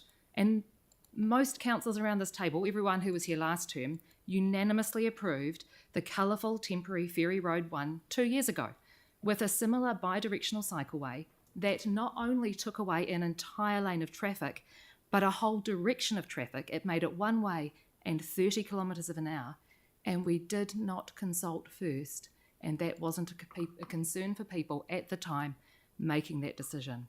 It's gone really well, it's doing really well, it's 2 years in, and we were consulting with people on it once it was installed. The path inside Hagley Park by the river is fundamentally unsafe at night. And for colleagues to say that female cyclists should bike along in the dark between trees out of public sight shows clearly how disconnected they are from those who are vulnerable in our community. And there's too much of the majority rule. Do people not value those in our community who are in a minority group? I can't vote for the shift of the bus stop today because it will disadvantage members of our community with mobility issues. It will be more difficult to signal bus drivers, and there will be no seat on the narrow platform for those who need it.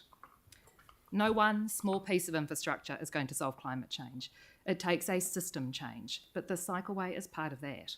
To delay action on climate change when you know the likely result is to deny the reality of the situation our city is facing and our children are facing, and frankly, is worse than simply not believing the science. Most around this table have been clear that they believe in human-induced climate change, and my question for you all is, what did you do once you knew? What will you tell the people when their homes are flooded? Future generations will not judge us on what we say in debate. They will judge us on our votes. Please be on the right side of this one. Okay, Jake. Yeah. Look, the benefit of having a right of replies, you get to retort to some of the things your colleagues have said earlier on. And I guess to Mark, I'd really plead with you, nothing is being stolen here. You know, this is a piece of infrastructure that's a little bit like when kids fight over a toy that no one was playing with until the first one picked it up. And councils have always made decisions around road space allocations. They'll be doing it in the year 2300 when Yanni's probably still here, around hoverboards and flying saucers and who knows what other forms of transport we'll have into the future. I also don't think it's appropriate to not vote for this because there's not enough cycling infrastructure in the east. You'd actually have to vote to put that infrastructure in at the time to credibly make that claim. This has been through a really thorough board process, and it's actually the staff have come retrospectively to us and said and asked for additional endorsements of this, and that's something that they did, principally because we didn't understand what was happening, or some of us around this table didn't understand what was happening. It's also a little ironic that today we're also going to take a bit of road space up around the hospital. Now that actually is a bit of road that is at full capacity and will result in delay, which I think highlights some of the priorities around people around this table. It's parking first, it's access for motorists second, and then it's safe cycleways somewhere near the bottom of the list. Look, there is no process issue here. If you don't read your memos and you don't comprehend answers to questions correctly, you have only yourself to blame. It's not our staff, and it's not actually even the public's fault who have been misled by elected members, leaders of our city. So now I think it's time to actually act like leaders of our city and pass this today.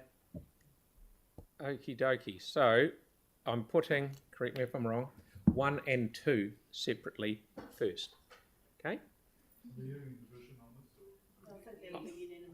The 1 and 2 I don't think there'll be an issue with. I don't think. Okay, so I'll put, everyone happy? I'll put 1 and 2. All those in favour? Aye. Against? Thank you, that's carried. So now we're moving up a wee bit to number 3. Please. Just to clarify, so that would be recommendations 3, 4, and then the amendment from Councillor Moore, which is the new 5. Well, I guess it's all the substantive, and if that fails, then it would go to the mayor's. Yeah, I mean, I'm happy just to have my vote recorded against 3A1 and 3A4. Okay, so where do we go here, Lynn? So should Andres have been put in with the first lot?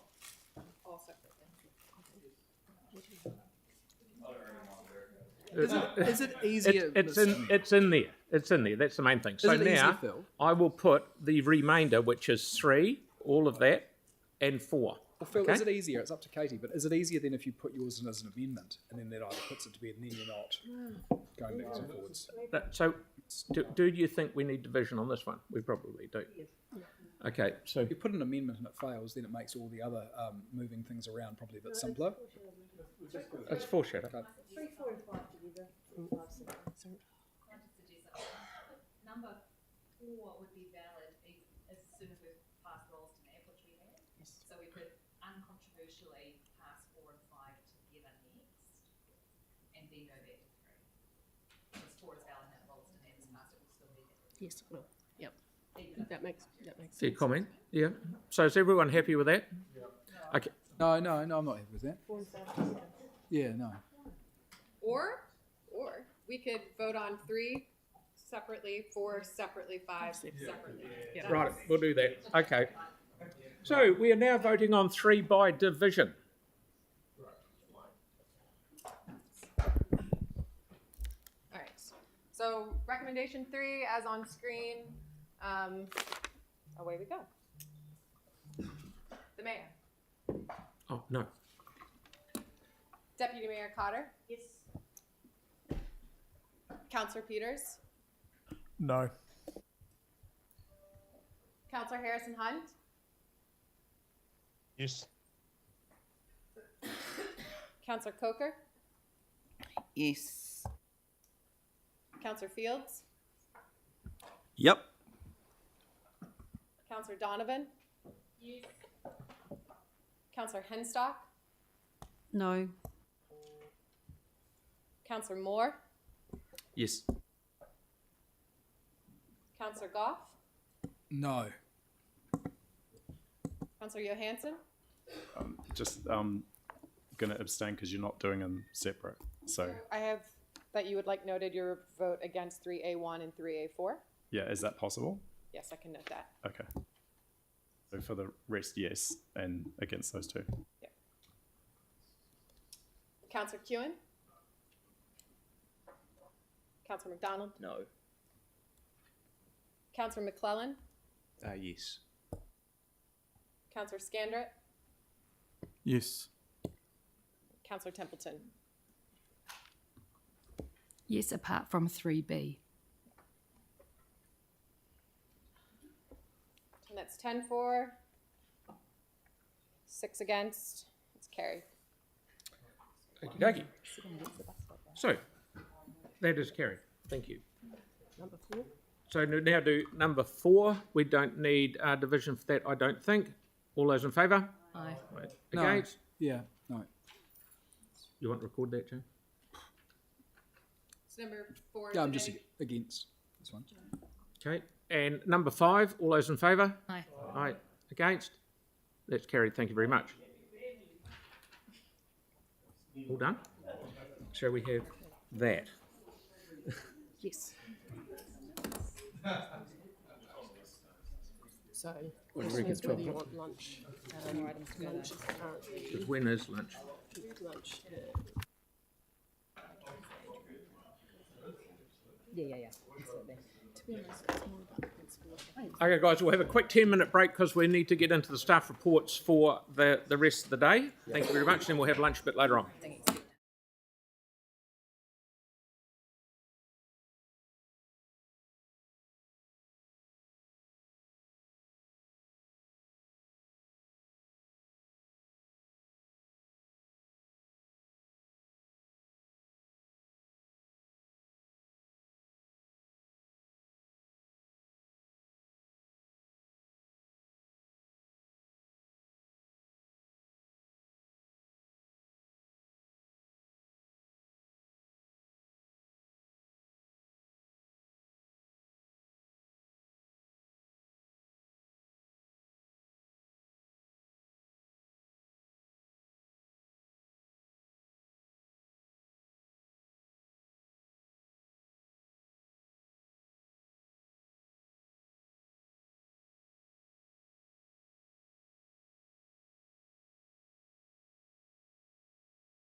Lynette, please come to the table and tell us about item 10, the revocation of a previous decision,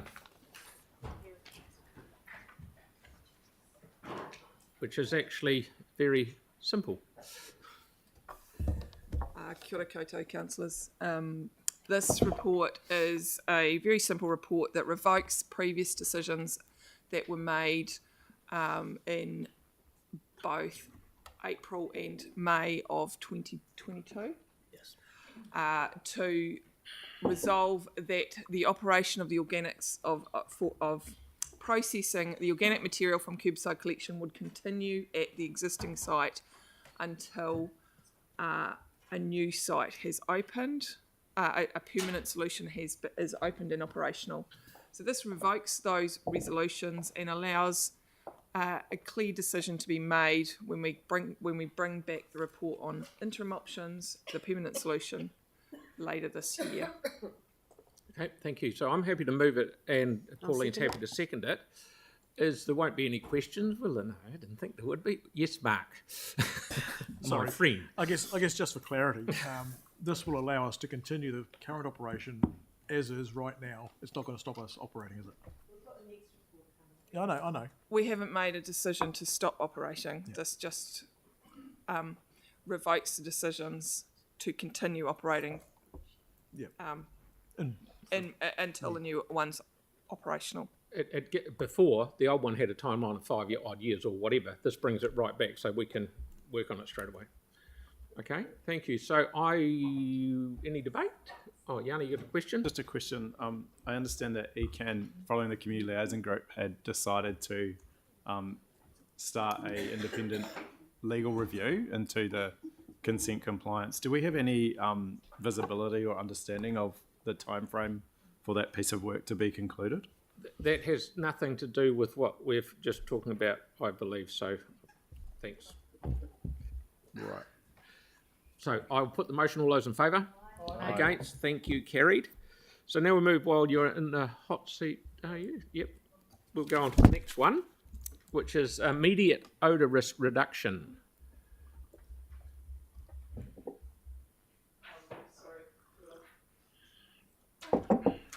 Kia ora koutou, councillors. It's me again.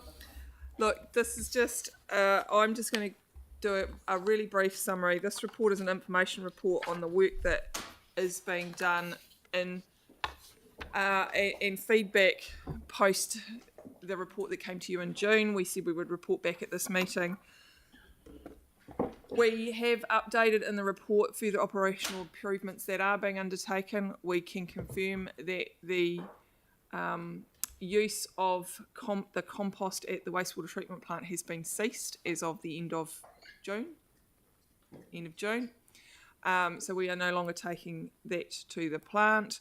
The report also discusses some of the changes that are being proposed down there, including the purchase of a second screen, some of the work we're looking at as to how we manage the tailings and the fines on site, acknowledging that the potential for odour risk is highest when we have stored material on site. So we are looking to minimise the amount of stored material on site. And it also acknowledges this report that we will report back, staff will report back in December in a complete report where you will get options for a decision on the permanent solution, the interim measures that we need to take, or the temporary measures that we need to take to address the time gap between that being operational and now, and also any support or relief measures that could be undertaken at that time for the affected community at that time. Okay, thank you very much. Any questions? Yanni, please. Thanks. If we're non-compliant, then why do we need to consult on options under 5.4, like 5.43? Like, why do we have to consult, given that we're non-compliant? Wouldn't we have a duty to meet compliance obligations? We do have a duty to meet. There has been a resolution by you as council to ask us to go to consult on options that impact the wider community, and they impact the wider community in terms of cost and environmental impacts, and therefore that's why we're taking it out to consult. That's our obligations under the Local Government Act. So, sorry, can I just be clear? So we have to consult because of the cost associated with being compliant. This report is an information report about the about the work that is being done to maintain compliance down at the plant. We are collecting curbside organics. They have to be processed somewhere. The options to process them somewhere else or to do something else with them need to be consulted on as a requirement of the Local Government Act. Thank Hence, you've asked us to do that. And can I just check under 5.4? Like, obviously, the 5.43 seems the most sensible option in terms of reducing the risk and reducing the odour. So, in terms of when we consult, will we have clarity around who will cover the cost of that, of those options? Like, obviously, in 4.6, you've talked about Living Earth financing the immediate actions. So I'm just trying to understand when we go up to consultation, given that we're asking people around the cost, will we get clarity around who's bearing the cost, whether it's the private company that we contract or whether it's the public? Yes, the consultation material will provide clarity in the costs, and that we will be asking our communities to feed back on the cost implications for council. Okay, thank you very much. So with that, I will, any debate? Didn't think so. I'll put that motion. Yes? The mover and seconder. Oh, yes, I moved it and Sam seconded it. Thank you. Yeah, looks so. I think we should quickly thank the staff for the incredible amount of work you put into this, because I know that Phil and I particularly have been working really hard with other members to get this escalated and speeded up. And so this, the previous resolution and these mitigations should help the situation out there and enable us to actually find some resolution for them earlier rather than later. And one thing I might add to what Pauline said about consultation, it's all very well Pauline and I jumping up and down and say we want consultation, hurry up, hurry up. It wasn't until just the other day that I realised how many things are out for consultation as Katie's not there, but there's a lot. Like the consultation team just isn't sitting around drinking cups of tea. They're flat out. So, Yanni, did you have a thing before I put this? Are we debate? Yeah. I too want to thank staff for the work that they're doing. I think, what's reassuring from the previous report and from this report is that this council is now taking the concerns of the local communities seriously, and we're looking to find solutions to address a problem that has been ongoing for over a decade. I think it's really important that we continue to get these regular updates from staff over what's being done and the details with which, in terms of things that can be done in the interim, is incredibly important to share with the community. There is a community liaison group meeting in 2 weeks, and I'm optimistic that hopefully we can have some discussion around other things that we can do to support that local community. This local community has been through hell and back with the wastewater fire treatment and the organics plant, and I think it's more than appropriate that we consider what we can do to help fix that and redress. I think, again, just to kind of reiterate that although looking at the individual support is incredibly important, I think as a council we also need to think about the more global approach to this part of the city in terms of coming up with an action plan to do positive things around the environment given how much damage has occurred. So I welcome the opportunity in the future to have those discussions around an improvement plan in that community to start to address some of the long-standing harm that's been caused by the way in which this plant has operated and being non-compliant. Thank you. Thank you, Yanni. That's very good. With that, I'll put the motion. All those in favour?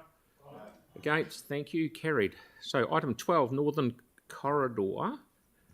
We're just doing a wee time extension. That must be nearly you, is it, Lynette, as luck would have it?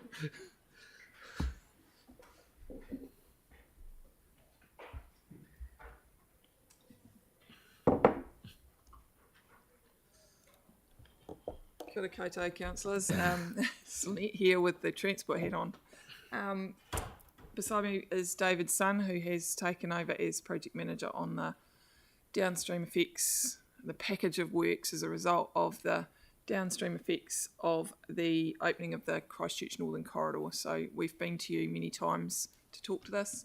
This is a reasonably simple report, us requesting an extension of the bus lane. So an extension of the bus lane operation to allow us to consult with the community on all options.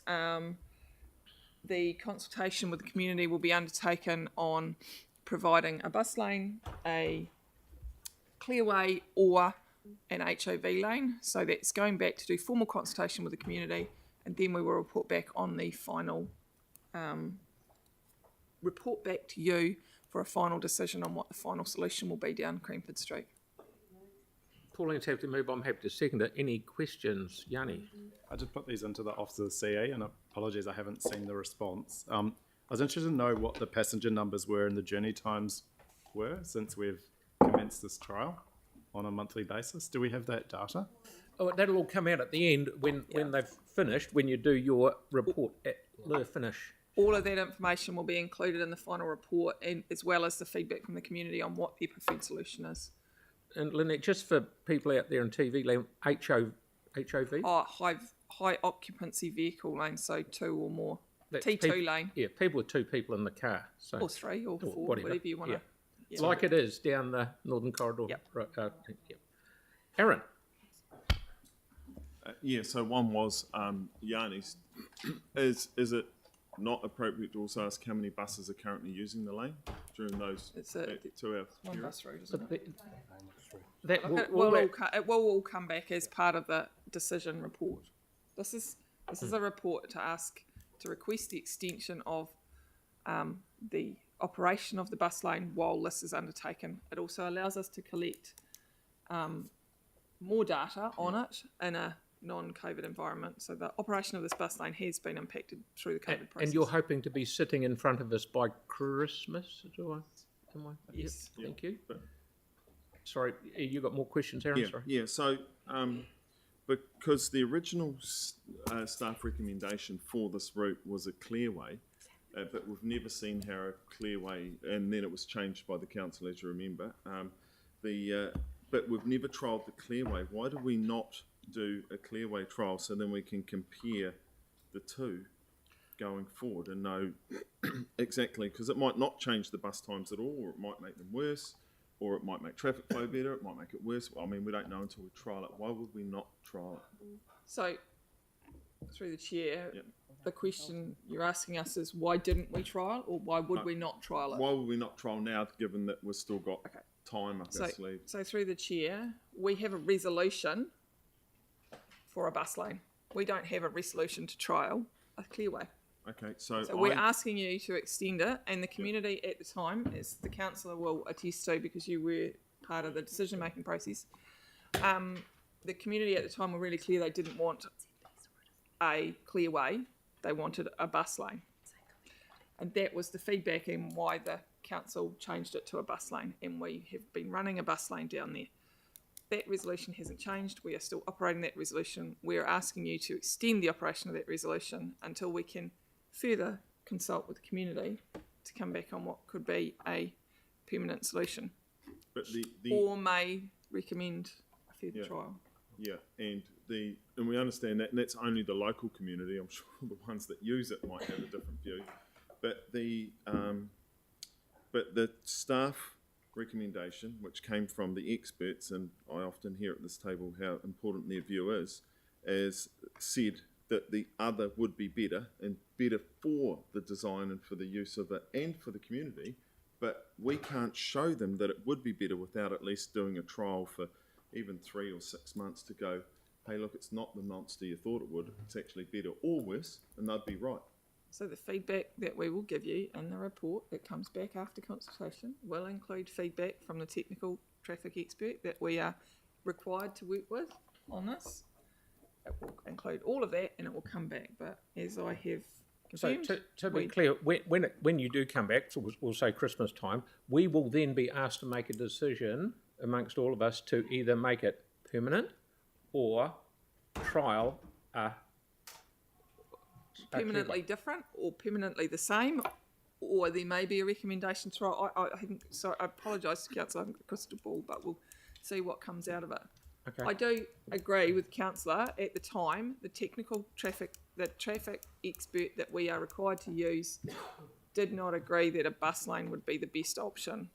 But his advice will come back post this the time that it's been operational. Okay, so all you want is time to extend it out so we can come back to the info. Do all of that work. Thank you, Aaron. Yanni. Sorry, I was just trying to understand, like, if the information around things like journey times, anticipated benefit of journey time and passenger numbers will be incorporated in the information that gets out to the community for the consultation. So will people actually have a sense of what the impacts have been versus what we thought would happen when they go to make submissions? If there is information that we can provide to the community to provide context for their decision making, for their understanding, in order to improve their engagement, we will provide it. Mm-hmm. Right. And can you just clarify? So sorry, Yanni, all we're doing is all Lynette's or the team are asking is for an extension so they can finish the report. And I just wanted to clarify 5.3 and 5.4 because it's and I'm sure there's a reason for it, but it just seems a bit contradictory. So one, it says that the trial ended in February 2022, and then it says following the trial's expiration, the enforcement authority loses its authority to regulate the bus lane. Then under 5.3 it says that they remain enforceable under the temporary traffic management plan. So I was just a bit confused about the timing, because obviously February 2022 is, quite a long way away in terms of behind us. So can you just help me understand that those two things, how they work? So this was discussed. We did discuss this at the informal. So apologies, councillor. The legality of this trial, as defined by your decision to run it, expired in February 2022. So, and we apologise for that. It was something that slipped through the cracks. We're putting systems in place to ensure that doesn't happen again. That's why we are coming back to you with this report to request the extension of the time to allow us to undertake the work to get you to a formal decision. Otherwise, we would not be able to enforce that bus lane for that period. To close So the that loop, is where so it to is. speak. There is a crossover in the legal enforcement in that we requested a trial from you, had the permission to do it, had to enact it under temporary traffic management, which went longer, but it was effectively still not an approved trial. So we are going back to the February 22 date and saying it hasn't been right. Okay. So, moving so right that's along. why we were asking for the extension. Aaron, do you have one more question? But we do have to get going. Yeah,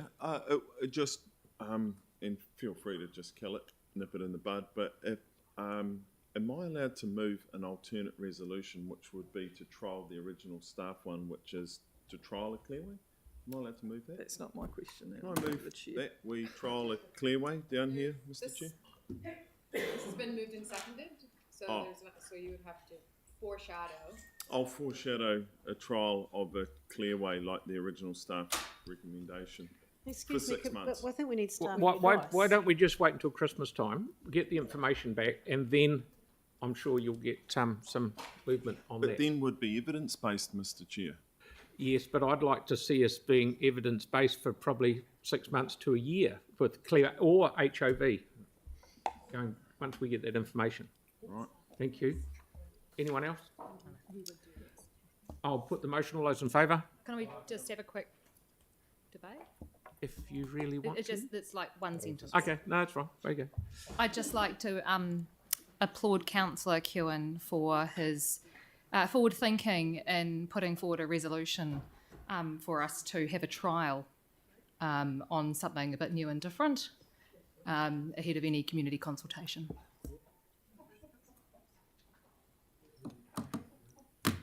Is that helpful, wasn't it? All those in favour? Against? Thank you, carried. Okay, so now we move on to proposed sale of 18 square metres of Jolly Street. I'm happy to move this, and Tim is happy to second it. Don't even get up. There's no need. There's no need for questions. All those in favour? Against? Thank you. See you later, Angus. Okay, community loan application, Canterbury Softball. Right, happy to move. You're moving or question? Right, we've got Tyrone second, Mark will move, whatever, doesn't matter. Wait, sorry. Whoever you like, just pick one.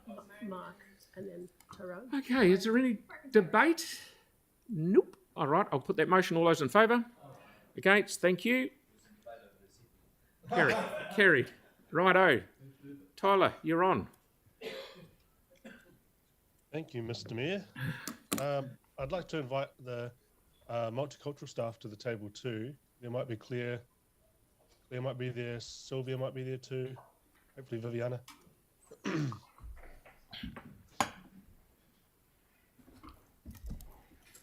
Cool. So I'll take the report as read.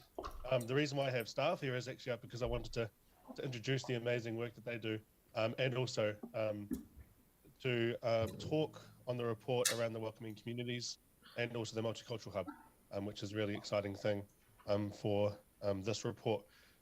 So excuse me if I'm a bit dusty, but in a brief overview of the report, I will take it as read, but there's a couple of notables in here, and one of them actually is if you see 4.8, there is the Buddha's birthday celebration for world peace, where Venerable Abbas Manshin gave $50,000 to go towards the Christchurch Cathedral development. I just wanted to publicly thank them for the work that they've done in promoting interfaith peace and prosperity. There's a couple of other notables, particularly around the March 15 progressions and also the amazing work that all of our multicultural communities are doing across our city. Now, in the report, you'll see the events and celebrations. These are only some of the notable events. There's a lot more going on in our city, but it's really cool to be able to attend these events and show face at a council level. I would like to invite Claire to talk on the Welcoming Communities program, of which is in the recommendations that we've got here. When I was working at Selwyn in 2016, the Selwyn District Council bought into this project, and it was a really good thing for us to be able to welcome our communities. But please, Claire, invite yourself and the team. Kia ora koutou, everybody. Claire Phillips. Just before I start, I'd just like to introduce Viviana Zanetti, who's our new multicultural advisor, and I'll just get her to introduce herself to you now. Tēnā koutou katoa. So my name is Viviana Zanetti, and I'm in my third month as Community Development Advisor for Multiculturalism. My previous life, I was the manager of the Philip Sound Community Hub, and I will be, yes, the Community Development Advisor for Multiculturalism, as well as the manager of the upcoming Multicultural Centre in Hagley Park. And I think you know Sylvia as well, who's leaving us on Friday to go and work for the Waimakariri District Council. So this is Sylvia's last council meeting. So welcoming communities, I'm not sure whether you're familiar with that, but it's an MB-run initiative for local governments around New Zealand. It's a global initiative, but New Zealand has adopted the welcoming communities model across TLAs in the country. And we have been asked by MB to consider putting an expression of interest to becoming a welcoming community ourselves in Christchurch. Our neighbours are already signed up to the initiative, Selwyn and Waimakariri, and I think Huranui as well. So part of that process is to support newcomers to the city, and that's not just refugees and migrants. It's promoting and providing opportunities for people to get a sense of belonging, to feel welcome in their communities. And what comes with that program is a $50,000 a year for 3 years to support the employment of a welcoming communities coordinator. We're pretty excited about the opportunity. I think it would go really well with the Multicultural Hub that we are hoping to have open in March officially next year, and that person would be a really good addition to the staff that'll be based down at the centre. It's an accreditation program, but it's not compulsory that you become accredited. And some of you might be familiar with the Safer Christchurch initiative that we belong to. We were a Pan-Pacific Safe City that required us to be accredited, but MB have told us that not all TLAs around the country decide to go through that accreditation process. I don't personally think that we need to go through accreditation. We have a very strong strengthening communities strategy and also multicultural strategy, which I think leads Christchurch in that space anyway, without us having to become accredited. So what, as part of the expression of interest, we need to speak with city decision makers and our key stakeholders as to whether or not they consider welcoming communities would be useful. And councillors, you're the last people we've spoken to. We've spoken with our treaty relations team, our Inform Interagency Network for Refugees and Migrants, a range of other stakeholders who have all unanimously said that they would love Christchurch to be part of that. So this process today is to get a decision from elected members as to whether or not you think that's a good idea, and then we would proceed with an expression of interest to MB, and they've signalled to us that it would be around October, November, that we could be up and running and having an additional person in the city doing that work. Okay, thank you. Is there any questions, please? Okay, who would like to move this? Tim? Oh, sorry, of course he does. Sorry, I didn't see you there sitting behind me, mate. Who would like to second it? Thank you. Tyrone. Okay, so is there any debate? Sarah and then Yanni. Thanks. I'd just like to pass on my thanks and congratulations to Councillor Harrison Hunt for the report. It's a really interesting overview of what's happening in the city and in the portfolio work, and I know it takes a substantial amount of time to do that. So thank you for that. It's really important that we get this overview. Cheers. Yanni, please, Mark, and then Yanni, and then Mark. Sorry. Yeah, I too wanted to acknowledge the work that Tyler has done on this as the portfolio holder, and also just to say that I'm incredibly supportive of the Welcoming Communities application. I had the privilege of attending a Filipino event that was kind of on a smaller scale of welcoming new people into our city who had come to work and live. And it was very, very apparent from that there are huge gaps in the way in which we welcome people to our city to ensure that, basic things like their human rights are respected, that they have access to housing, support, and I think there's just so much more we could do in that regard. So I think certainly people at that event did raise with me the desire for us to consider a welcoming communities city. And I'm really glad to see that this is now firmly on the agenda. I also just wanted to touch on the importance of the Pacific people's relationship. I feel for a long time as a city, we haven't given that as great a priority as it deserves. And I'm really heartened to see that there's some tangible recommendations to look at doing more in that space. I think the Pacific people have given a huge amount to our city over many decades, and it's really important that we work constructively with them over what we can do together to achieve and meet our obligations under the Local Government Act in regards to their wellbeing. So again, I look forward to that work progressing, and I thank the councillor and the staff for bringing these recommendations to us today. Thank you, Mark. Thanks. Thank you. Just wanted to shout out the great mahi you do there, Councillor Harrison Hunt. Thank you for all you do with this multicultural portfolio. It's vitally important in our multicultural city where we're a big melting pot all working together.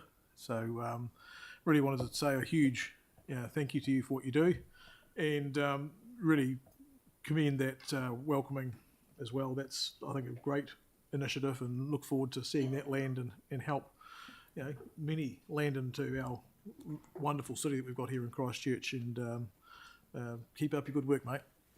Tyrone. Kia ora. Like every 6 weeks or so, Phil, and sometimes Pauline, stands up at the town hall and welcomes new people coming, getting their New Zealand citizenship and choosing Christchurch to live in. And it's just mind-blowing how many different cultures and ethnicities are always represented there. So, I mean, we've just got, as Mark said, like we've just got this tremendous melting pot here in Christchurch, and it's great that we have appointed one of our councillors to get out there and do that level of engagement, because I think for a lot of our ethnic communities, they do potentially struggle to engage with our council and with our local government setup. So it's really good that Tyler's getting out there and making those connections and doing an absolutely sterling job, going above and beyond. And anybody who follows him on social media will just see he's at everything all the time and really just making those relationships and building them. And what a stronger city we're going to have because of these different ethnicities joining us in Christchurch. Cheers. Thank you very much. I'd just like, before I put the motion, I'd just like to say... I can debate too, Phil. Close. Sorry. That's right. Sorry, mate. Yep. You go. After Sorry, you, no.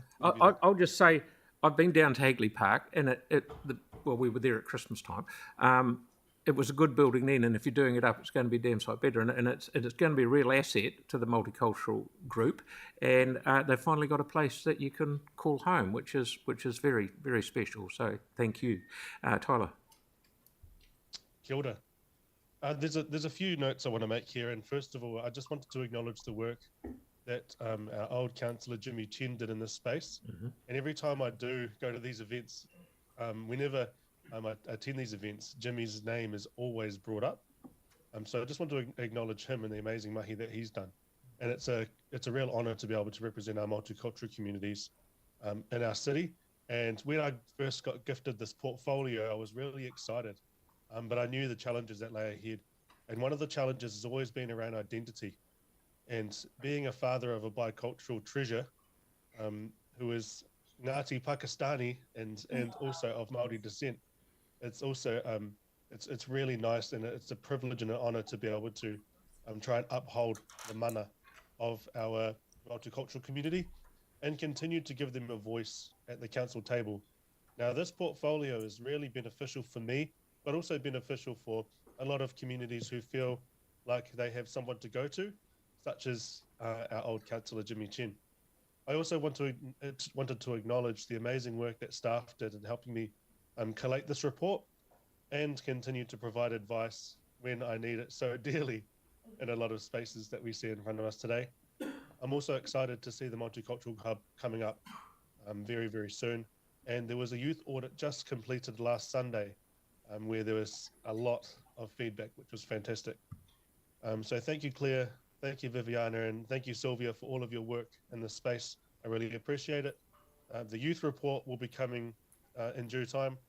As you know, the youth space is very big too, and there's a lot going on in that space too. So thank you very much, everyone, for the opportunity, and I'm looking forward to continuing the amazing mahi that we're doing in this space. Kia ora. Good work. Thank you, Tyler, and all the team. So with that, I will put the motion. All those in favour? Right. Against? Absolutely carried. So well done, everybody. Thank you. So now we will go to item 16. Electoral matters. Now, sorry, did I have that turned off? No. Did I? We'll go to electoral matters. You'll have to move it now. Am I under the impression that there's a amendment from Celeste? Is that right? Okay. So we've got to move. Obviously, we've got to move it for the amendment. We've got a seconder for it. So do we have that there? Whilst we're looking at that and digesting it, Helen, do you want to talk to it, please? I think the report pretty much speaks for itself. There was a detailed council briefing on the options before the council. I would, though, just like to touch on the amendment that is before you and suggest a slightly later date. Some of you may be aware that the electoral officer, who's seated beside me, Joe Daly, is currently on secondment to support the independent hearings panel. And if I could suggest July as an appropriate date for the report to come back, it gives sufficient time for Joe Daly to come back into legal and democratic services to a substantive position and so forth. That would be my suggestion. Okay. So questions got Sarah first. So is that okay with Celeste? Is that okay with you two? Well, there's some questions about that. Okay, far the away timing then. thing. So if this didn't come back till July, that wouldn't give us enough time to put the money on budget and long-term plan to do that. So I'm trying to, like if we're prioritising this kind of democratic process, then is there a way to find that resource? I think if council resolved to do something in relation to election, we'll be able to work through the financial implications of that. Yeah. It would not be a significant or material change to an existing budget, but it is a matter of identifying that corporate resource. Okay. So back to the, I've got other questions. So back to the beginning. So since the last election, I've checked several times, including earlier this year, to make sure that a report on electoral matters would come to council in time for us to have a normal, standard and comparatively cheap have your say conversation with the community. But by the time this report has come to council, so even to the briefing that we had, that was no longer an option on the table because there wasn't enough time to do that before we had to make the decision.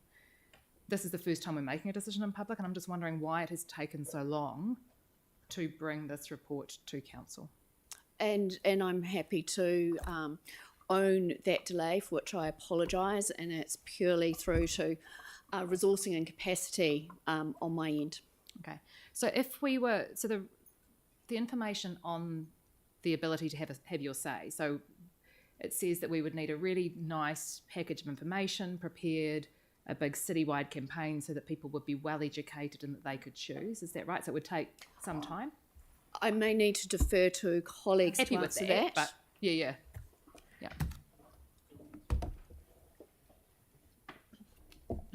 Kia ora. To do this comfortably, yes, we would be looking at preparing quite a lot of information. It would involve the elements that you said. And that's because the way that we elect our representatives is actually of importance to the community and should be should be a good conversation about what we do. Yes, that's correct. So therefore, being able to just make this decision without talking to our community on just choosing one or the other, or not even choosing to consult with the community, seems like to me not in line with the significance of the decision, if that makes sense. If I may clarify, this isn't a decision today, it's just noting that the electoral system that is in place for the council is first past the post. There has been no decision. Yeah, but effectively, we gave guidance and we made some sort of decision not to go ahead with asking our community so that we could make a decision.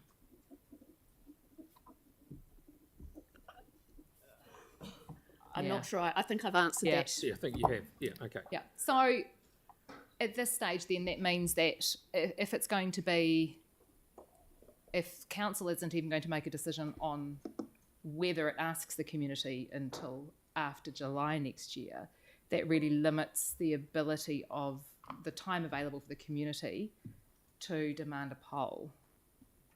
The community is still able to demand a poll, but they have no now. certainty of a decision at this stage, except that we're saying we're not going to do it. Is that right? The community have the right to demand a poll that exists. It requires 5% of the registered voters to demand a poll, and that would happen if 5% of the registered voters demanded a poll. Cool.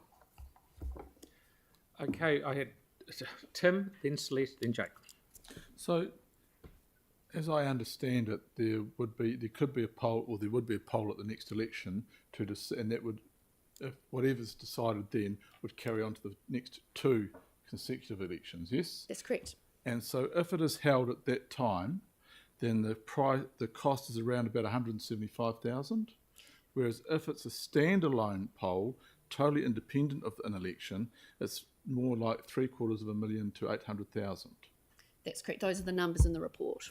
So I'm a bit confused about what we're looking at here, because I'd be quite status quo as it happens at the next election, and there we get a good representative of the public who decide, as they did last time, whether it's first past the post or STV, and then we get to follow the next two elections, rather than spend an extra $800,000 or $600,000 just to get an opinion, which that we're going to get anyway.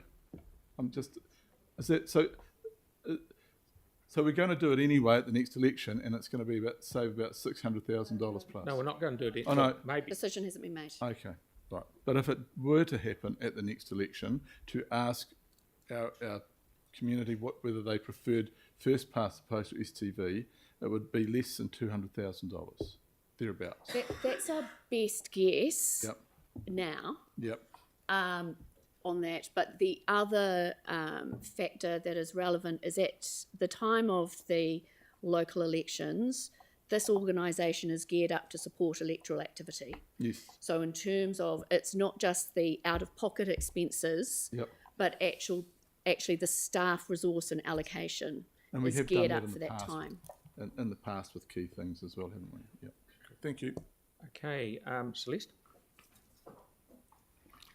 I think this question's been asked and answered, but I'll just ask the question again just for clarity. So a standalone poll is the most expensive option. If there was a desire and 5% of the community did a petition or the council resolved to hold a poll, is that correct? So what we're doing today is just seeking information about holding a poll at the same time as the next election. Is that your understanding? So the staff recommendation is just to note the status quo. The amendment that is before you is to ask a report for more information about a poll. Correct. So what we're doing is getting information to look at holding, gaining information so we can make a decision about holding a poll at the time of the next election, which, as we've discussed, is the cheapest option.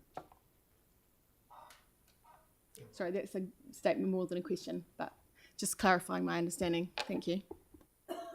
Okay, good. Jake, please, and then Sarah again. Can you comment on the benefits of STV as they are interwoven with larger multi-member wards? Like, I understand the proportionality that you can get with STV is only likely to be achieved if you're having more than one councillor in an area. There's no proportionality. You can't split one single person into different pieces and get proportionality. You'd have to have multi-member wards, would you not? There's multiple amounts of research for and against. Obviously, if you've got a position with 2 candidates, then it happens. But if you had 12 candidates for one position, then it can make a difference. But there's various research that say it's fabulous for single-member wards and it's better for multi-member wards. So I don't feel confident that I can make a recommendation. That's a fair answer.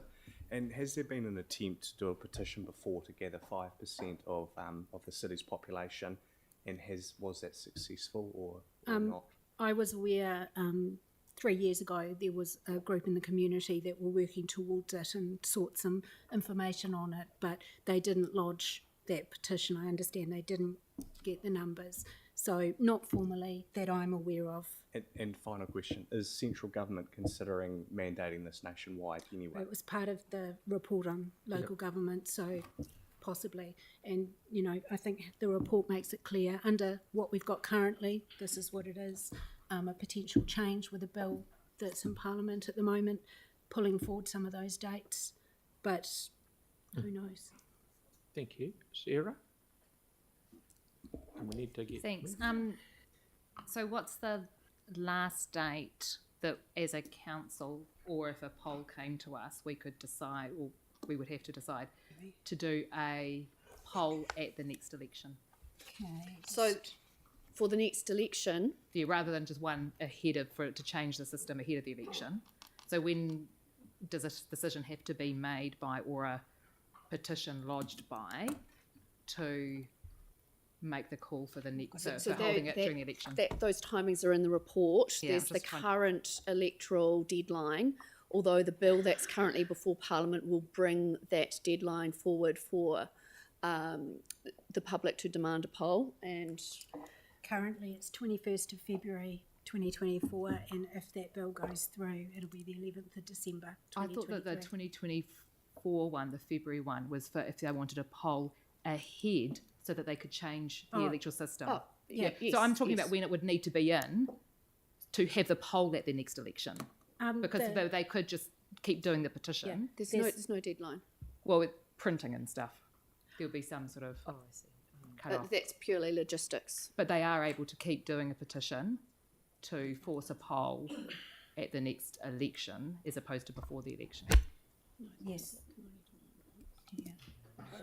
Sorry, are you talking the I just remember getting the advice on it last time. Yeah, I'm just trying. Yeah. Are you talking the council or the public? Well, I'm assuming it would be the same date. If the public were to put a petition together to say we want you to have a poll at the next election, when is the cut-off for putting that one in? That's a different date to the February next year. Okay, sorry. That's what I hadn't seen. Yeah. Just bear with us, please. Okay, so we've got amendment first. Did I say? Sorry, I didn't hear. We're still working on an answer on that one. All right. While Joe's working on that, so we're due to have a representation review next term, is that right? That's correct. And at the conclusion of the last representation review, the Local Government Commission were clear that they wanted us to look at multi-member wards seriously, based on the evidence they'd been given by the community last time, is that right? That is the council's position as acknowledged within the LGC report. Yep. The council acknowledged that. That So it the needs- council's current intention is to, as stated and reflected in that report, is to look at STV as part of that process. No, to look at multi-member wards. As part of that, yes. Yeah, yeah, cool. So if we were to do the poll at the election and then the multi-member wards at the rep review, they would line up for the 2028 election. They could Yep. do, yes. Both those things are possible, Yep. yes. Depending on the outcome of the poll. Yep. Okay. Just in response to your other question, I'm just looking at some information that I had 3 years ago. The date of the poll for an election, for the public to hold the date of the poll from the public for the council to hold a poll, the petition, is the date that it is. Yeah. And there's not the ability for the public, and please correct me, I think this is your understanding from what you were saying, there's not the ability for the public to demand the council to hold a poll at the next election. That would be a council decision. That's correct. But the guidance that I had last time with some questions was, if somebody started a petition well in advance, could it be carried over to the next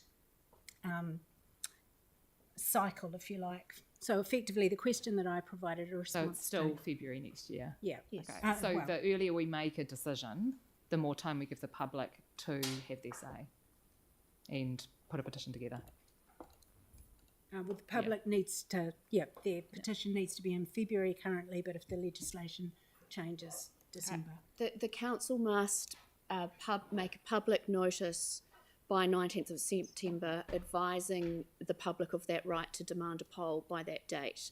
It could well be that the date changes because of the legislation that is currently before Parliament.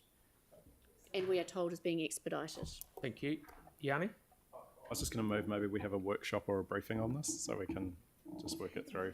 On It what? sounds- on this amendment? report, because it sounds like there's a lot of questions. We've had all that. We had it about 2 weeks ago? Yeah. Okay, so I'm going to put you got the amendment, 2 people? So Yep. Can I just clarify? So you want to stick with the April date? Yes. Okay, thank you. Okay, so we've got a mover and a seconder. So I'll put that motion for the amendment, which is highlighted there. Okay.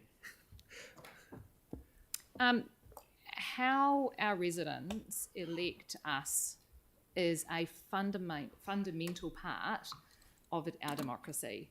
And while we have been distracted for many years over earthquakes and floods and fires and all of those kind of things, the core fundamentals of our democracy and democratic representation around the table really need to be looked at and had a conversation with the community.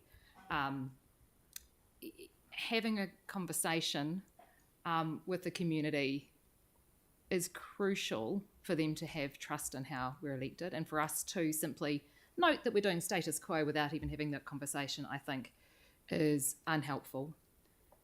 even getting information back in April next year, I'm so disappointed that this has taken so long. Even getting back information in April next year still means that is after the deadline for a petition from the community. The community have no certainty over what we might or might not do when it comes to holding a poll. And I think that does our community a real disservice when it comes to that. And I'm just gutted that we haven't enabled the community to have their say in how we are elected. Sorry, Andre, did you have your hand up? Yes, please, far away, and then Tim. Thank you. Yeah, personally, I'm not a supporter of STV. There's a number of reasons for that, and minds can be changed over time as well. But I don't believe it's it should be up to us to decide how the public vote for us one way or the other. I just don't feel that's appropriate at all. Hence, I believe it should be put down to a public poll, and it should be up to the public how they like their voting system to be. It's just basic fundamentals of democracy. Same with the national referendum a few years ago and what the voting system would look like. We owe it to our residents to do so. Thank you.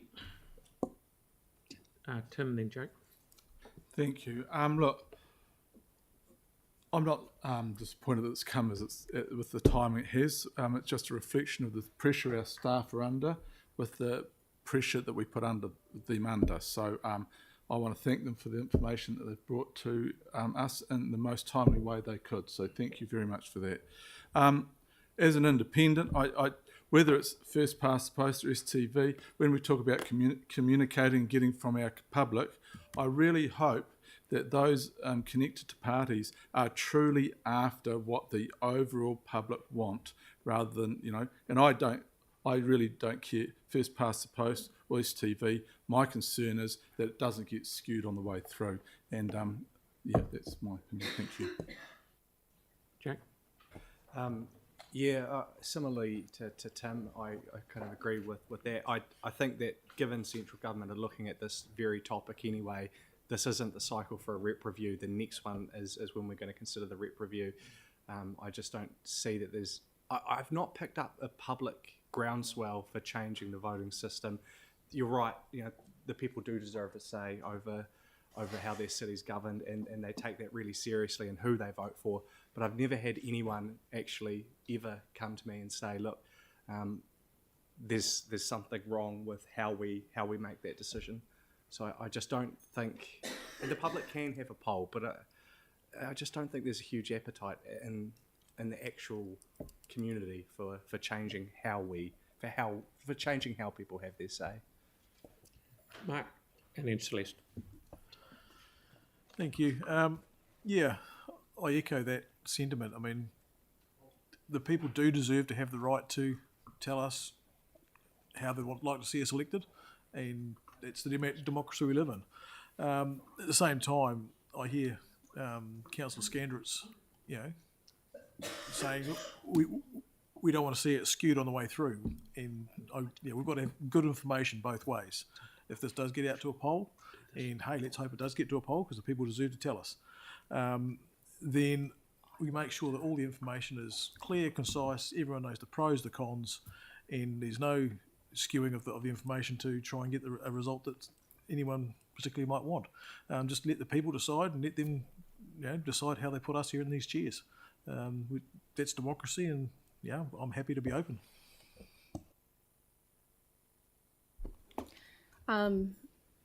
It's interesting. I mean, today's really just about getting information. It's a pretty low bar.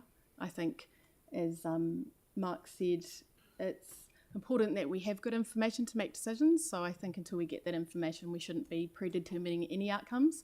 So whether you support STV or first past the post or some other third option, to me, it's not the discussion today. It's about asking and having time to engage with communities about the voting system that they want. Many other councils have made decisions, and actually many other councils have actually just moved straight to another voting system, because what it is that we're here to do is making sure that as many people as possible engage with the voting process and feel like their voice is heard. And I think we have a responsibility to consider all options without deciding for the public what those options are in advance. Sticking with the status quo is actually making a decision. And in terms of, we hear a lot about predetermination. well, I don't think we should be deciding whether STV or first past the post is the right system until we hear from the community. I mean, saying that you haven't heard from your peers, whether it's good or bad, seems not a very scientific or evidence-based way to approach things, and I don't think it's a good process to follow. It's interesting that we are waiting for central government to make the decision for us, because I've heard a lot of comments around the table about central government making decisions for us. I think as a council we need to be showing leadership on this, and if leadership is simply by getting information and providing that information to the community, then I think that's what we should be doing today. Tara?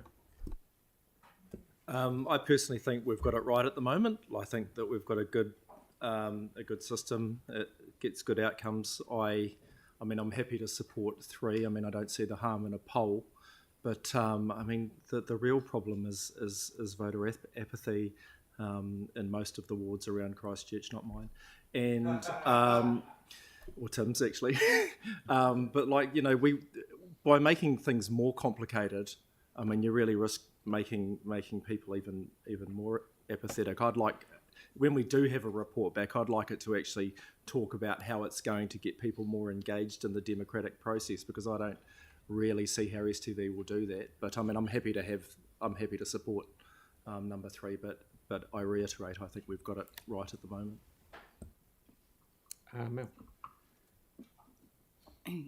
In some ways, I do think the system we've got at the moment is working well, because I obviously got elected a couple of times, so it worked well for me.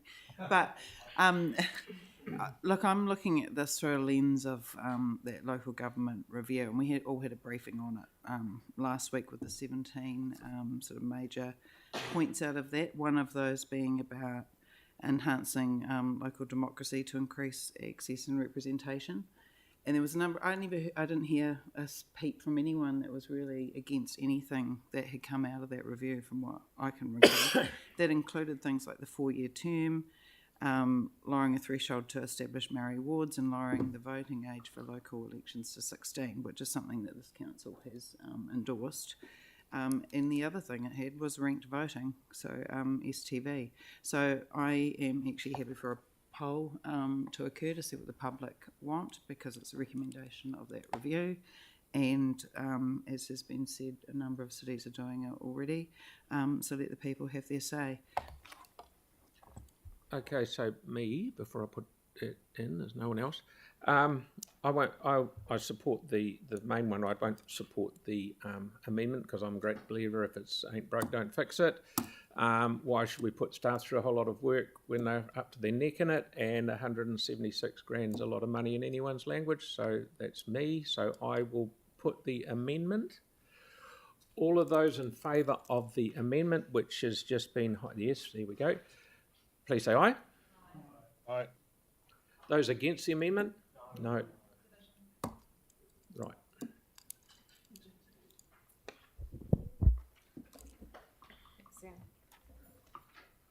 So division on recommendation 3 as the amendment. Councillor Keown? Councillor McClellan? No. Councillor McDonald? No. Councillor Henstock? No. Councillor Moore? Yes. Councillor Scander? No. Councillor Harrison Hunt? Yes. Councillor Coker? Yes. Councillor Fields? Councillor Peters? Yes. The Mayor? No. Councillor Templeton? Deputy Mayor Cotter? No. Councillor Johansson? Yes. Councillor Donovan? Yes. Councillor Goff? No. That's 8 for 8 again. Status quo. So the status quo is lost. Okay, so, okay. Status quo. So that's lost. Yes. Okay, so that's lost. So now I will put, that was close. I will put the substantive. Guys, I'll put the substantive. All of those in favour? Aye. All those against? Thank you. Carried. Right. So we will break for lunch. I've got to be somewhere at 3:30. So I was hoping to put the mayor's report through first, but we won't because I haven't got time. Sorry, mate? So you're voting against the previous resolution? Okay. Okay, sorry. Sorry.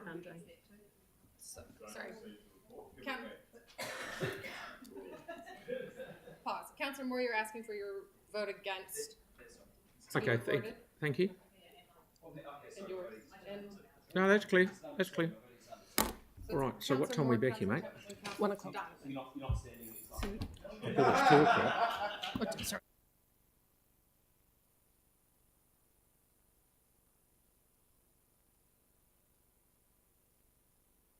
Before we go to lunch, I'd just like to clear the chamber and ask the members of stage. It's got something we've got to talk about just for 5 minutes, but we will be back at 2 o'clock.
Okay, everybody, thank you and welcome back. We now move on to item 17, complaint under the Elected Members Code of Conduct. And I'd like to ask Dawn to say a few words, please. Thank you, Mayor, and I am genuinely sorry that I can't be in the chamber with you today. As you know, I have contracted COVID, so I don't want to give it to anybody. This report is very self-explanatory. You will see that I am required under the Code of Conduct to place this matter before you, and that it is for Council to consider what actions, if any, that you wished to take in light of the independent investigators' report. I want to acknowledge the work that the Mayor and the Deputy Mayor have done since the report was prepared, in terms of preparing your recommendations. And finally, I just want to reflect, as a new council, when you came in, you put at the heart of what you wanted to do was to improve trust and confidence in council. And that was in relation to the community and how they saw us. But I would also say to you that our staff are part of that community as well. And improving trust and confidence across the board can only help us all deliver better. And that comes from respect and trust that we need to continue to build. So, Mr. Mayor, I hand the report to you and for you to express your position. Thank you. Thank you very much, Dawn. We now come to the Code of Conduct complaint and the findings of the investigator. Dawn and I received a complaint from Councillor Templeton in April alleging that Councillor Kewen breached the Code of Conduct in relation to his posts on Facebook, including one relating to Te Kaha Street's panel. We agreed that this matter was best dealt with by an independent review, and the CE appointed Andrew Green to determine whether a breach had occurred. The crux of the matter is that the post suggested staff did not act with impartiality, which the investigator found to have clearly been breached the Code of Conduct. Today we will receive the report from Mr. Green, which concludes that Councillor Kewen did breach the Code of Conduct. In accordance with the Code, Dawn, the CE, has put this full report to the full Council for consideration. It sets out the responses to any breaches of the Code. As the complainant and respondent, Councillors Kewen and Templeton have been advised by legal that they should not participate. The Council will now do two things. Firstly, we will receive the report itself and then decide how to respond to the findings. Our job today is not to decide whether a breach has occurred, but rather decide what we will do in response of this breach. This includes what we will require Councillor Kewen to do in response to this report. The report has addressed the complaint, so we are not here to do that today. We are not also here to discuss to relitigate any actions of other councillors not included in the report. The Deputy Mayor and I have worked very hard through this with the CE, through this report and its findings, and proposed a resolution which I will now move and Pauline will second. We have tried to strike a balance and be clear about what consequences there are going forward in light of the limited powers of response to any breach that the Council possesses. Now that is on the, they're on the screen behind me. On staff advice from legal, I have invited Councillor Kewen to make a short statement about the proposed response. He has decided against this, although the offer remains. But from the outset, I do want to say that my own time here on Council has been a big learning curve. I know I have had to change my approach when working with staff and how I express my views. This is something I am working on and I will keep working on. And for some others around the table, the same could be true. We must remember we have concerns with process or performance. We should raise them with the Chief Executive. I know I have to do better at this as well. I'm not ignorant to the fact that I sit here today considering this report. We also need to accept round the table that we will not always get the outcome we want. We have to accept that when we come into Council and when we disagree, we should explain why and not attack who we disagree with. But we must now take the outcome of this complaint as a lesson and draw a line under it as we go forward. A breach of the code is a serious matter and we must address it properly, because this is not something that we want to relitigate again, when we should be spending our time on when we have so many other significant issues to address.